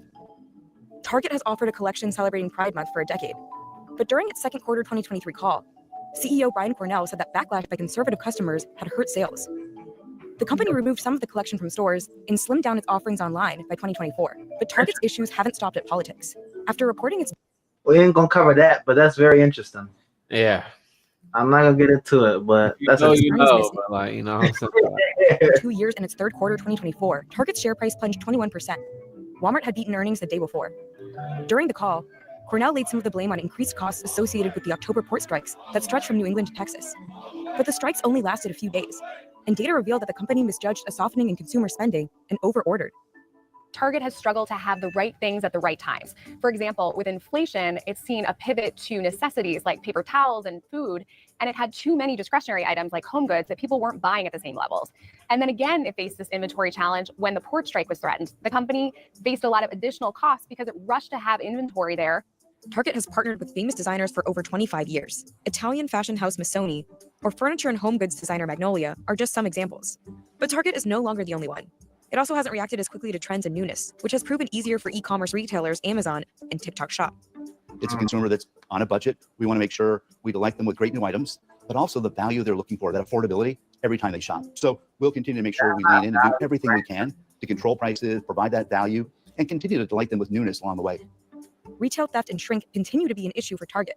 In the first half of 2023, the company said it lost nearly $500 million more than in the year prior, causing it to lock up some of its products. But that has also pushed customers away. They'll say, okay, I'll try Amazon for that, get it delivered to my door. The problem is once they've tried it once, they tend not to go back. Some investors and analysts have blamed Target leadership on some of its operational challenges. CEO Brian Cornell is slated to retire at the end of 2025. However, no succession plan has been announced. There seems to be a sort of timidity in the boardroom around coming out with definitive statements, definitive views, even definitive strategies for Target. I also think there's a lack of honesty from Target management. They used to be pretty open, and over the past couple of years, they've really clammed up. They don't seem to admit to or own issues. They seem to come out with strange statements, like customers are thanking them for locking things up. Target declined CNBC Digital's request for an interview, but said in a statement that Target is a company designed to deliver long-term profitable growth. The 2024 results came with an unexpectedly high level of variability throughout the year, which we aim to continue mitigating moving forward. By controlling what we can control, we are confident we can continue to create value for our stakeholders. While Target is more at risk than competitors like Walmart and Costco because of its larger share of discretionary offerings, experts say it should be cautious about drastic changes. They don't want to be Walmart. They don't want to be Costco. They want to be Target. And part of Target is that fashion image. But there are steps it can take to course correct. For one, investing in its stores as well as potentially looking to open more. If you make the effort to drive to a Target store and you go in and the products aren't in stock, the environment's messy, you're waiting a long time at the register, that's a poor experience. And it makes you say, should I bother going back next time? And if the answer to that is no, Target loses the custom. Target's latest collaborations with Kate Spade and Warby Parker have seen some success. But analysts say it needs more of what they call newness. The company should also be more strategic about who it partners with. After all, in a constantly evolving retail landscape, everyone is competing for consumers' loyalty and attention. If you stop opening stores, you shrink. Newness still moves the needle. So even when people are pulling back, if they see that eye-catching color of leggings, they're more likely to buy it. It does have things in its toolkit that it can pull out to help it scale. But that's going to need a really clear vision and a really compelling point of view from management and real confidence in communicating that to investors and to staff and ultimately to customers. And that's the piece I don't think that's quite there at the moment. But aside from any of its internal challenges, Target, as well as any other American retailer, has to deal with uncertainty around tariffs. We'll see how things unfold. I think for anyone in our space today, we're looking for certainty. And hopefully over the next few weeks, we have a better understanding of how things are going to move forward. And hey man, we gonna see. We gonna see what they talking about. We gonna stay tuned with their stock price, cause I don't know. They making like a big hit right now. They taking a big hit right now. A crazy hit. Yeah. So I just goes to show. Yeah. Stockholder investors, they don't be playing consumers. If they move one way, they change the sentiment real quick. Hey, they changed the whole store. You know what I mean? Nah, that's though. Appreciate y'all tuning in for this video and catch y'all with the next one. Yes, sir. But so it's actually this next video I want to tap into. So what's up with y'all, fam? Welcome back to JRuss TV. If you're new to my channel, make sure you hit that like, that comment, and subscribe button. We cover all things business investing. If you return to my channel, appreciate you tuning back in. I got the homie with me, Jay Cleasy. Make sure y'all tune in to his channel, Jay Cleasy, right there. He gonna be reacting to me with some videos. We might just chop it up, talk, good conversation. Go ahead, introduce yourself, brother. Yes, sir. It's Jay Cleasy, man. I appreciate you having me on the show, man. You feel me? But yeah, y'all can go ahead and follow me on all social media platforms. Jay Cleasy. I do music, tech, and reaction videos. So make sure y'all tap in. Yes, sir. So this next video I wanted to get into is this I came across my algorithm. The top industries looking to hire recent graduates. I know we both just graduated well, I guess somewhat recently. Past year or two. Yeah. So let's see what the job market looking like and see what they hiring. If things changed or not, or what's going on. This morning in our Consumer Confidential, a guide to kickstarting your career, whether you're about to graduate, if you're getting back into the workforce, or maybe you just want to look for a new job. LinkedIn's editor-in-chief, Dan Roth, is here with insight on where the jobs are and how to put your best foot forward. Dan, we love that you're here. Good morning. Thanks for having me. Yeah. So we're getting into college graduation season. There's a lot more people going into the job market. So how is it looking right now? Well, big picture, about half of Americans tell us they are looking for a new job this year. The hiring rate is not great. It's down 7% versus this time last year. So that's the LinkedIn hiring rate, people who say they've gotten new jobs. That is better than last year, where it was down 10%. It said 54% of Americans seeking new jobs this year. Dang, that's half. Wait. I didn't even see that. Whoa. The back, 54% of Americans seeking new jobs. Hiring is down 7% year over year on LinkedIn. Increased competition. What you think about that? It's gonna be the opposite. Yeah, bruh. It came in sudden. It came. Hey. From the year before that. So it's a very tough market. It is especially tough for new grads. So which we're talking about today. They are facing changing demands from employers. The colleges are graduating the largest cohorts they've ever graduated. Wow. And last year's graduates often don't have jobs yet. So you're competing against all your peers who were ahead of you one year. So it's tough out there. So is there any good news out there for new grads? Yes, there is good news. So we looked at the fastest growing job titles for new grads. The number one is AI engineer. No surprise there. Yeah, no surprise there. The good news about this job is this is a relatively new, the demand for it is relatively new. So you're not competing with, tens of thousands of AI engineers. You can't get into this job. We talked to someone who was a poli-sci major who became an AI engineer. These are available. So that's good. There is hiring in sort of technical jobs like being a systems engineer or a data science technician, or a data center technician. Relatively stable careers in law, healthcare still exists, business development. The biggest surprise to me was the change in the industries that are hiring new grads. So the top three this year are construction, utilities, oil, gas, and mining. Wow. Really? Yes. Very different. Like 2 years ago when I was here, we were talking about tech and consulting and media. And so the more glamorous industries, those are out. And these industries are the ones where grads are going. Right? Yeah, they're necessary. There's money going into them, like the government spending on infrastructure. And it's fastest growing construction, utilities, oil, gas, and mining, wholesale. Interesting. Construction, interesting. It's a lot of things getting built. You got to think like the townhomes they building all over here. Yeah. A lot of it's always some development going on. Yeah. That's a big industry. Is it more like construction workers or like the corporate office, or is it just everything? Exactly. I wonder what they mean by utilities. You think they mean like energy? Probably. Probably energy. Yeah. Okay. Aging workforce is the other part. A lot of people are aging out of these jobs, so you can kind of come in there as a new grad. All right, we've got the new grads covered. Let's talk about some folks who might be looking for a new job, but they've got some experience. Yeah. So let's say you're looking for a new job. There are some things you should do based on our data. One of the things you should be thinking about is switching industries. 1 in 5 people who landed new jobs last year did so by changing industries. So the key here is being flexible, being open. Think about your skills. I think a lot of us think about the job you're in as being, well, I'm an editor. That's what I do. But you have to break it down into saying, what are the skills? Like if you're an office manager, you're good at logistics. Maybe you're good at talking to people. You can handle vendors. Companies want to hire you based on your skills. We know recruiters are doing skill-based hiring more often now. So they're just saying, what are you good at? And I don't care where you've been. I just need to know what you're good at. I'm going to hire you for the role based on those skills. So really think about that. So if you know you have all these skills, but there are other people with those same skills, how do you stand out amongst the pack? Yeah, great question. So there's a couple things. One is you want to be kind of open to new opportunities. So we know that Gen Xers and millennials, they're going to have about twice as many jobs as baby boomers or Gen X, or Gen Z and millennials. So you're going to change jobs often. You have to be flexible in that. Take part-time jobs, take contract jobs, switch industries, do anything you can to be able to get skills. Two is you want to optimize your profile and your resume for AI. AI is increasingly doing the first scanning for candidates. And AI is looking almost for storytelling. You want to be able to say like, hey, I did a Google ad campaign and I saw 200% conversion. You want to tell that story because AI is going to be able to tease out the skills from it. If you use AI to help write your resume, does AI know that AI wrote that? It's actually, you are hitting on something important, which is you should be doing that. You should say to AI, you're a hiring manager. You're hiring for this role. Take the job description and then say, here's my profile. Here's my resume. How am I a fit or not?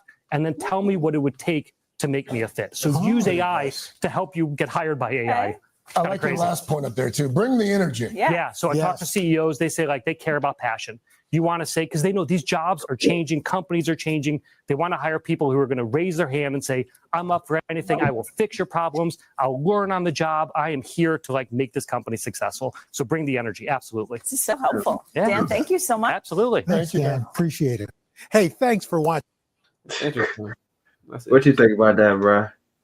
I'm not surprised for real. Like, tech kind of took a big hit, especially with this AI stuff. Yeah. I know. So there's no surprise from that AI engineering is number one. No, really. Exactly. You know what I'm saying? At the end of the day, what is that? I know. Let me see. Is that like that can be mean a lot of things.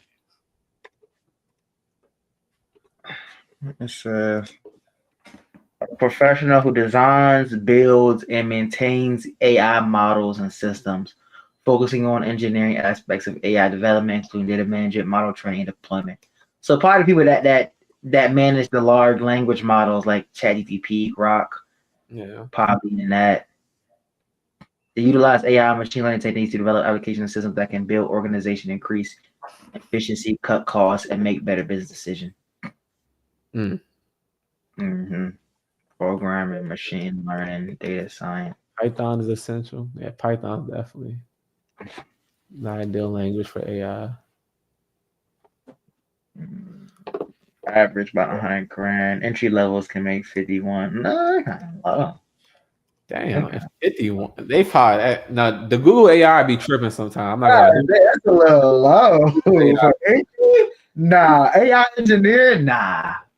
You might as well actually see that. Like Google AI is trash. It's like it's wrong sometimes. Yeah. Let me see. So I got my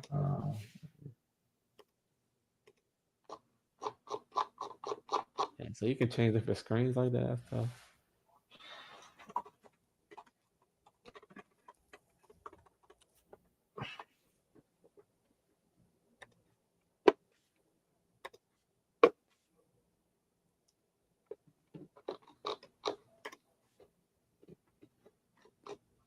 I don't want to slide, but like, no more space.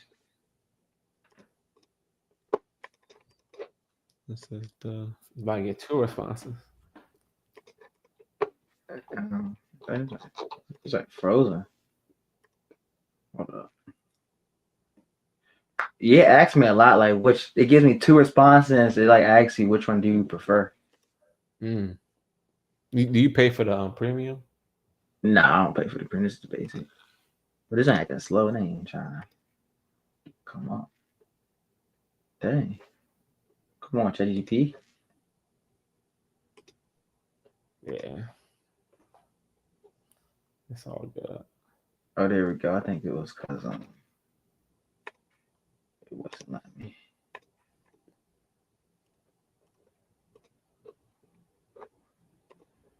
He said, "Energy out now, huh? John Wick, shoot it. We ain't get no chance by."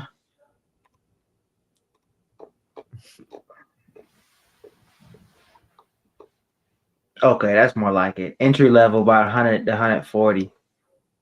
Dang. That's a little better.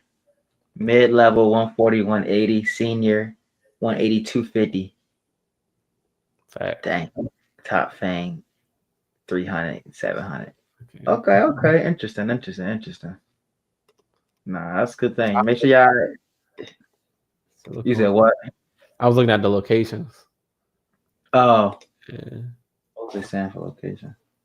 Especially probably in Midwest. Silicon Valley, yeah, Midwest, 10 to 20 real average, remote areas. Deep learning, machine learning, general AI, data science. Yeah. Okay. Interesting. Okay, cool. So I'm gonna go ahead and get to this next little video real quick. Where is this at? I actually watched some of this the other day. Definitely want to get your opinion on this. Apply to this.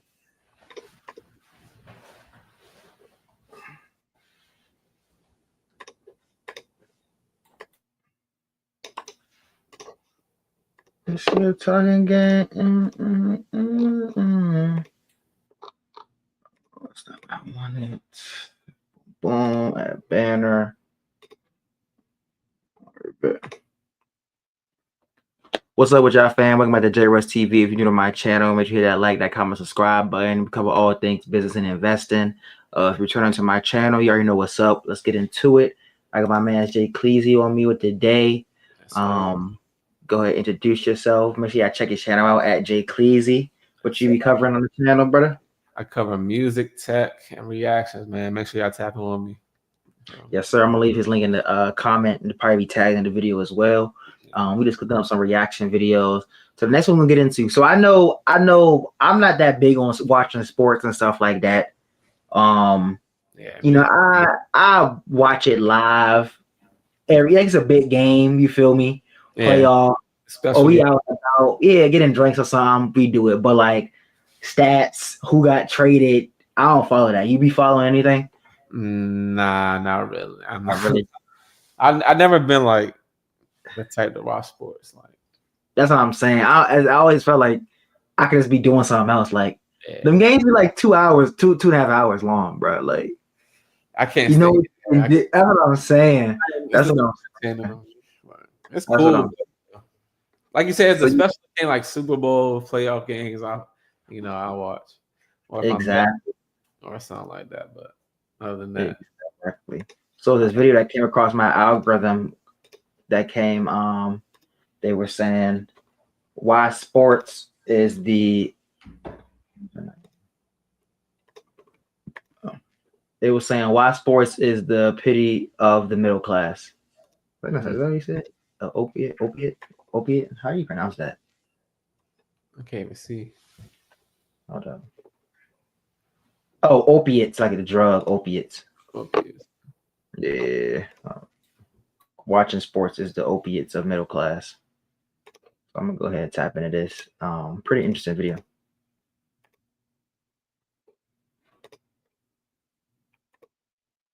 Spectator sports, by focusing attention on the prowess of a few athletes, discourage people from believing in their own power to change the world. Howard Zinn. Karl Marx was famous for saying that religion was opiate for the masses. But what if I told you that spectator sports were the opiate of the middle class? Welcome to Analyzing Finance with Nick. Today, I'm going to be talking about spectator sports and the class relationship. In a previous video I did about class divide in sports, I discussed sports are played by different social classes, where working class sports tend to be those either lower costs or more risk to personal health, mainly combat sports. Whereas the more elite sports tend to be ones with higher barriers to entry and are more expensive and not as monetizable. My daughter is being treated for leukemia. It hit me hard. And spectator sports also have a class dichotomy. And it's that really is become the greatest distraction of the middle class. And really your ranking within the middle class can be visibly seen by your relationship to professional sports and spectator sports generally. First, let's start who doesn't really participate or is not that interested in professional sport.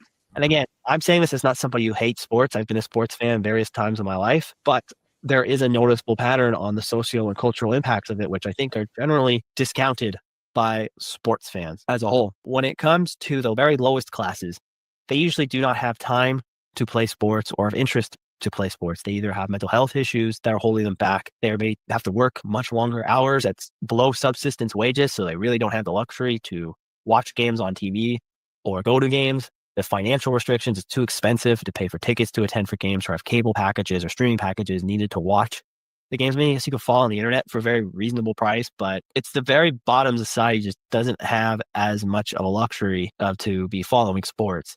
So it's more common among the working classes and the middle class who have just enough base level of income that they're going to get, they're able to get by, and they do have weekends or evenings to watch games, but they don't have so much wealth that they can pursue better things to do with their free time. Like sports, following sports is one of the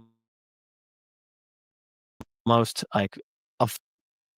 affordable forms of leisure, even if ticket prices are very expensive. I'll get into ticket prices later in this conversation. Like watching sports on TV is, whether through cable or streaming, is very reasonably priced. You can get highlights oftentimes on YouTube or other free sources. And involving sports in the past time, especially in a more secular society where religion is not as dominant.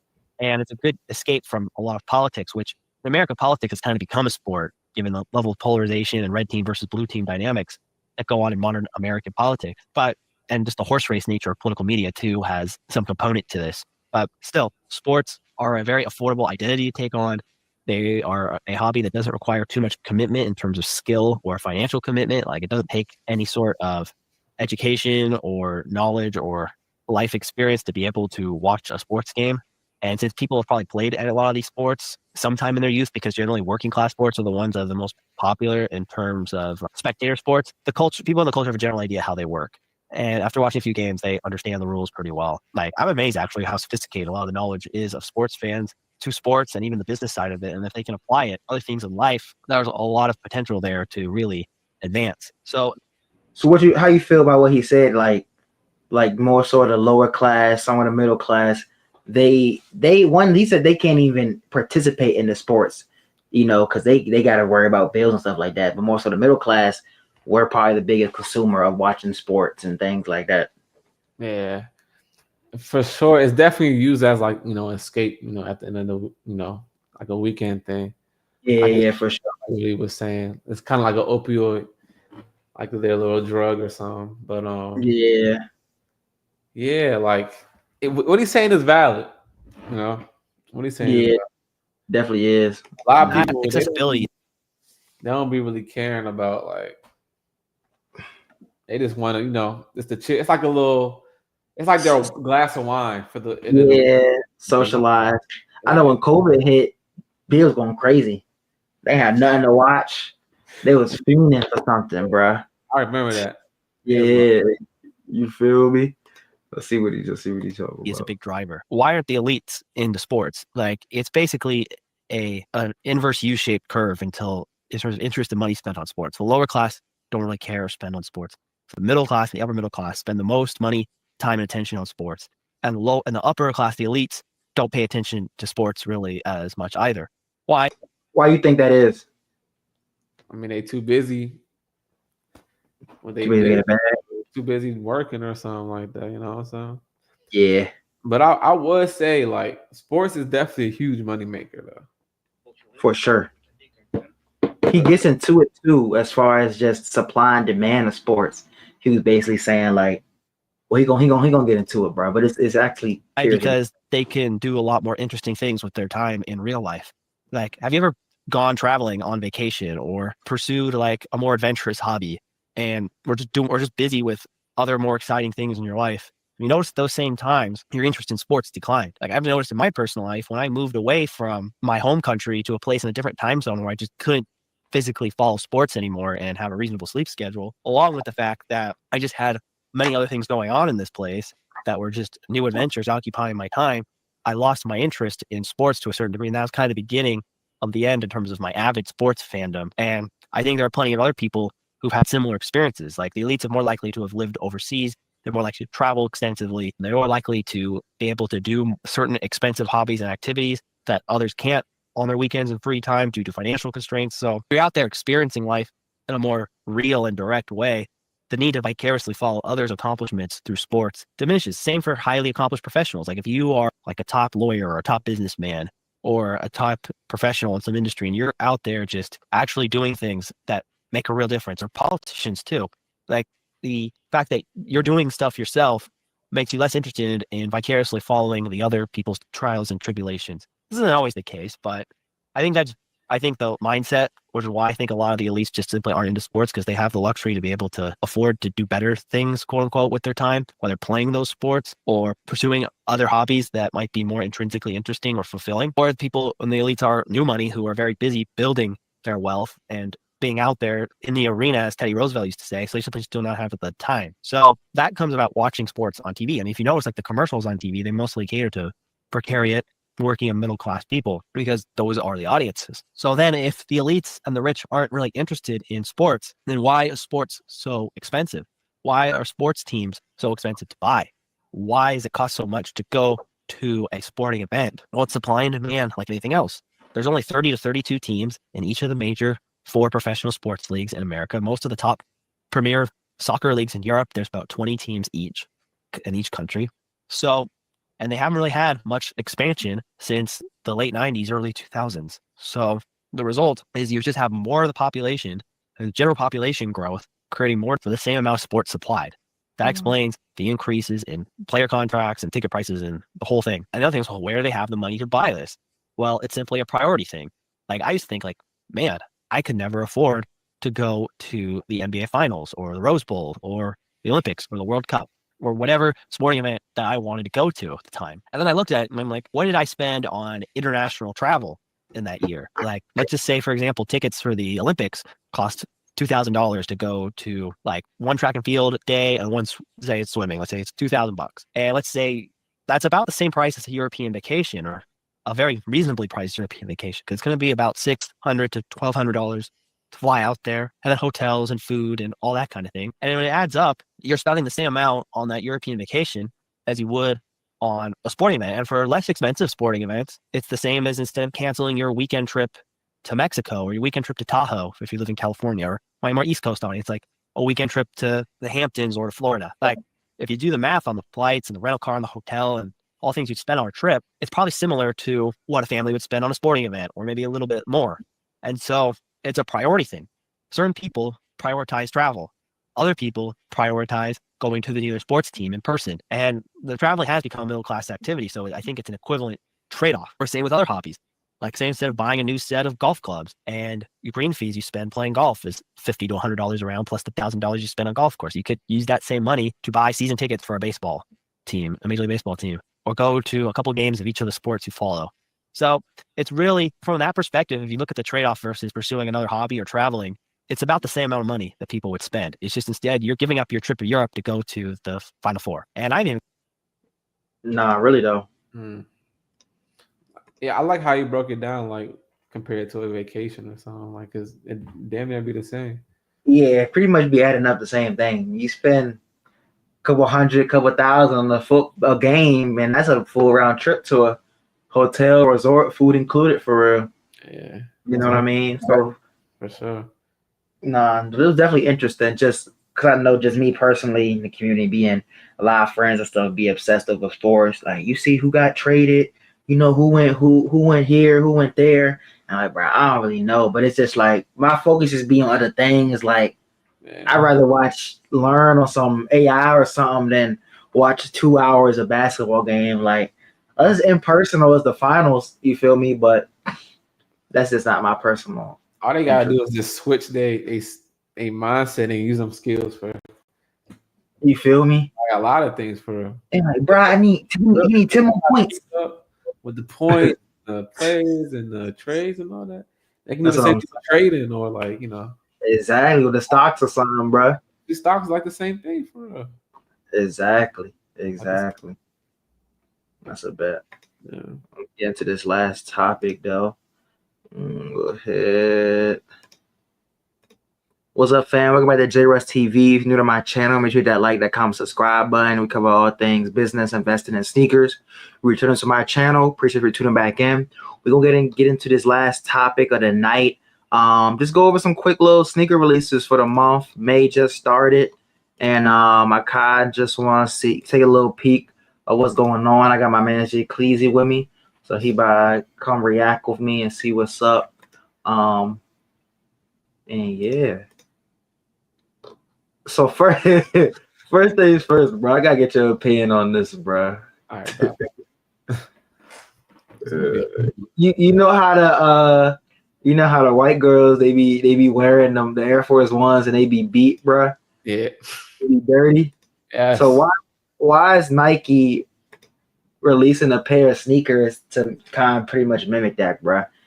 Look at this. That's actually crazy. Hold up. Nike sounding brand new dirty Air Force Ones. The upper sneaker wears a way to clean white. The idea is more you wear them, the newer they look. Real meme shoe. They said they released May 7th for 130. They already released. Yeah, but you're only scratching the surface. Here is the Nike Air Force One dirty triple white. The more you wear it, the more beautiful it becomes. It's that simple, black and white. All I'm saying is marketing is a powerful tool. That's what I'm saying. They catering to it. So crazy. And I bet you it's sold out too. For sure. I ain't looking through it, but I bet. What's the resale on them?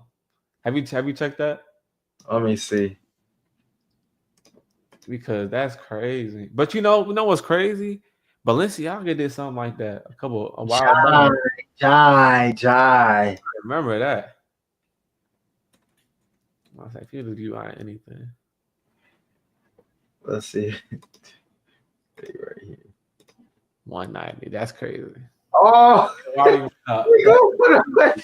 that's crazy. Retail was 130. Dang, bro. The last so sale was 190. Oh, no, so it's demand for it. Like that's what I'm saying. It's demand, yeah. It's demand for them right now. Let me see. I cannot believe this. 8 going for 200. I wonder what they look like in person. Yeah, it's a demand for them though. So hey, I mean Nike stock been down. They just come up with new ideas. They just trying to like start up the pop for it, see what they can come up with. This might what I mean, bro. One, yeah, this might. I know it's gonna stick if I see it on my timeline on TikTok. Like, if it made my TikTok for you page, I'm like, okay, it's getting a little traction. Yeah. Okay. Nah, we gonna see. Next I saw on Twitter is it's confirmed that KD coming out with the KD6 they're re-releasing for spring. Oh, who? Bro, what? The PB&J jumps. All the throwback out. You feel me? The speckle. Hard. Those days is hard, bro. These are clean. The uniform pants. You know, or Justo. Hey, Justo, he remember these though? Sleep right now. Oh, that would go. Yeah, bro. So this ain't gonna be coming out again soon. So I'm looking forward to that. I wonder what they going for on Yeah, are you gonna cop some? Oh yeah. I got a pair of KD4s, so I would have to get a KD6. Like these bring back the Ligers, right? Oh man. These got memories, bro. Did you have those? I had these. Somebody in the group had those. You or Karan? I think Karan had those. Karan had them. The Maryland Blue Crabs. Yeah, I remember the Blue Crab. That's crazy, bro. That's like middle school. Yeah, bro. These guys is crazy. Dang. Memories, bro. Yeah, I'm definitely gonna have to cop something. Yeah, when these do re-release though, that's gonna be a good time. Okay, gonna be wait, go back down. What was the purple looking ones? The energy jumps. The energy. Yeah, you know who had all those jumps? Had all of these jumps. Eric. Yeah, Eric had all these. That boy had all the heat, bro. Hey, man. I used to be jealous. I was like, every release he getting them jump. The plug though. Bro, yeah, every release. These this list is different. He's gonna bring back good times, bro. Yeah. Let's see what else I peep online. Another thing I've seen online too is that supposedly they got the Jordan 185 high supposed to be coming out this year. But it's supposed to be different from the ones that came out like 2 years ago. It's not a restock from earlier this year, so I don't know. But these been going for some good bread. Those bring back memories too. Yeah. So like these going for 350 right now. My size 500. Lord. Yeah, these still selling. Last sale was 450. They clean though. Clean Dang, though. that's crazy. 250? Dang, retail? Jeez. So they coming out at 250 off the bat. Yeah. And when they say they planning on doing it? They came out earlier this year. Well, these are the ones that came out this year. Supposedly there's another pair that's coming out, but it's supposed to be different from these. So we gonna see. Yeah. So I'm just gonna look through some of these sneaker releases that's coming out real quick. Let's see. Them joints is ugly. Nike Air Pegasus. That was cool. My main jump set. These came out today. I tried to get these, but I ain't hit on sneakers. Nike Dunk Low Rodeo. These clean. He's cool. What do you think on these? Spotting still a thing today in today's time, or not as much as when I was on it, bro. Yeah, it kind of died down. They with the AI engine, the AI. Probably. Nah, really though. Back then, they was already ahead of all this. Like, if they had an AI to this now, that would be OC. I don't know if he can even stop the dunks. I don't know if he can even stop that. But those clean. I see another pair that came out today too. It was the Nike A1 Pink Aura. These nice. These look cool. Yeah, these look cool. I wouldn't mind seeing these in person. Those look nice. Exactly. Like, would you design your own shoe in the future? If I had the opportunity, I would definitely would. I always dreamed of having my own shoe. What about you? Yeah, I would do like 3D printed shit. Like, you collab with Skechers? I would. Nah, for real. They one of the most comfortable shoes I've owned, bro. Hands down, bro. And that joint floating at work. Nah, really? Oh yeah, these are joints that came out, the white Joes. Yeah, but these actually dropped. That's crazy. And they got some triple black jump releasing. The YNs, these 4s coming out. Some more dunks. All right, let's see what's supposed to be coming out in the future real quick. Then we can wrap this up. Upcoming Jordan Tatum 3. Okay, that was cool. We got the Nike Book 1 Valley. Those ugly 9. Nike KD 18. I don't know where they was going with the new KDs. I don't really know how I feel about those. This re-released the old Jones. I don't know about these. But we gonna see. These will be going through their head when they design these things. I know, bro. They be missing Kool-Aid X Nike Ja Morant joint. Who? I don't know. I don't know if these is or not. They cool though. I love the black color. Jordan 12 University Blue. Those are dope. They look nice. Those clean. I feel like these dirty like easily though. They too white. Yeah, definitely easy. Dirty easily on these. Oh, the Nike Kobe 9s. What the Kobe's supposed to use coming out? Okay, I remember these came out. Joints too. So they releasing all the old joints. Yeah, they reaching in the vault. They gotta get them sales back up. But these was always just too high for me. Like I wouldn't These had to be strictly for basketball. Like you can't do no lifestyle. Like this off the casual. Exactly, bruh. I couldn't just walk those off the back. These I low-key want. These Lil Yachty collab. The concrete lucky green. I'm not gonna lie. I'm gonna try to get these. I still want his other pair too. But I support Yachty. These are clean. Different color. Like some Black History Month Jones. Yeah. Literally, yeah. Exactly. I'll be looking forward to these. These are the OG 92 prototype 92. I remember these came out like middle school. Yeah, that was definitely the 90s jump. These the big hype, the white cements. These heard these got like 1 million stock on them though. I heard these have crazy stock. So they're gonna be like in the store. They're gonna be GRs, yeah. These GRs. I'm not gonna lie, I might 225. I was gonna be like 250. But they gonna be clean on feet though. But fours hurt my feet too much. Oh, for real. They actually comfortable for me, but it'd be gonna be different. These just came out today. These UNC, I think these still on stock.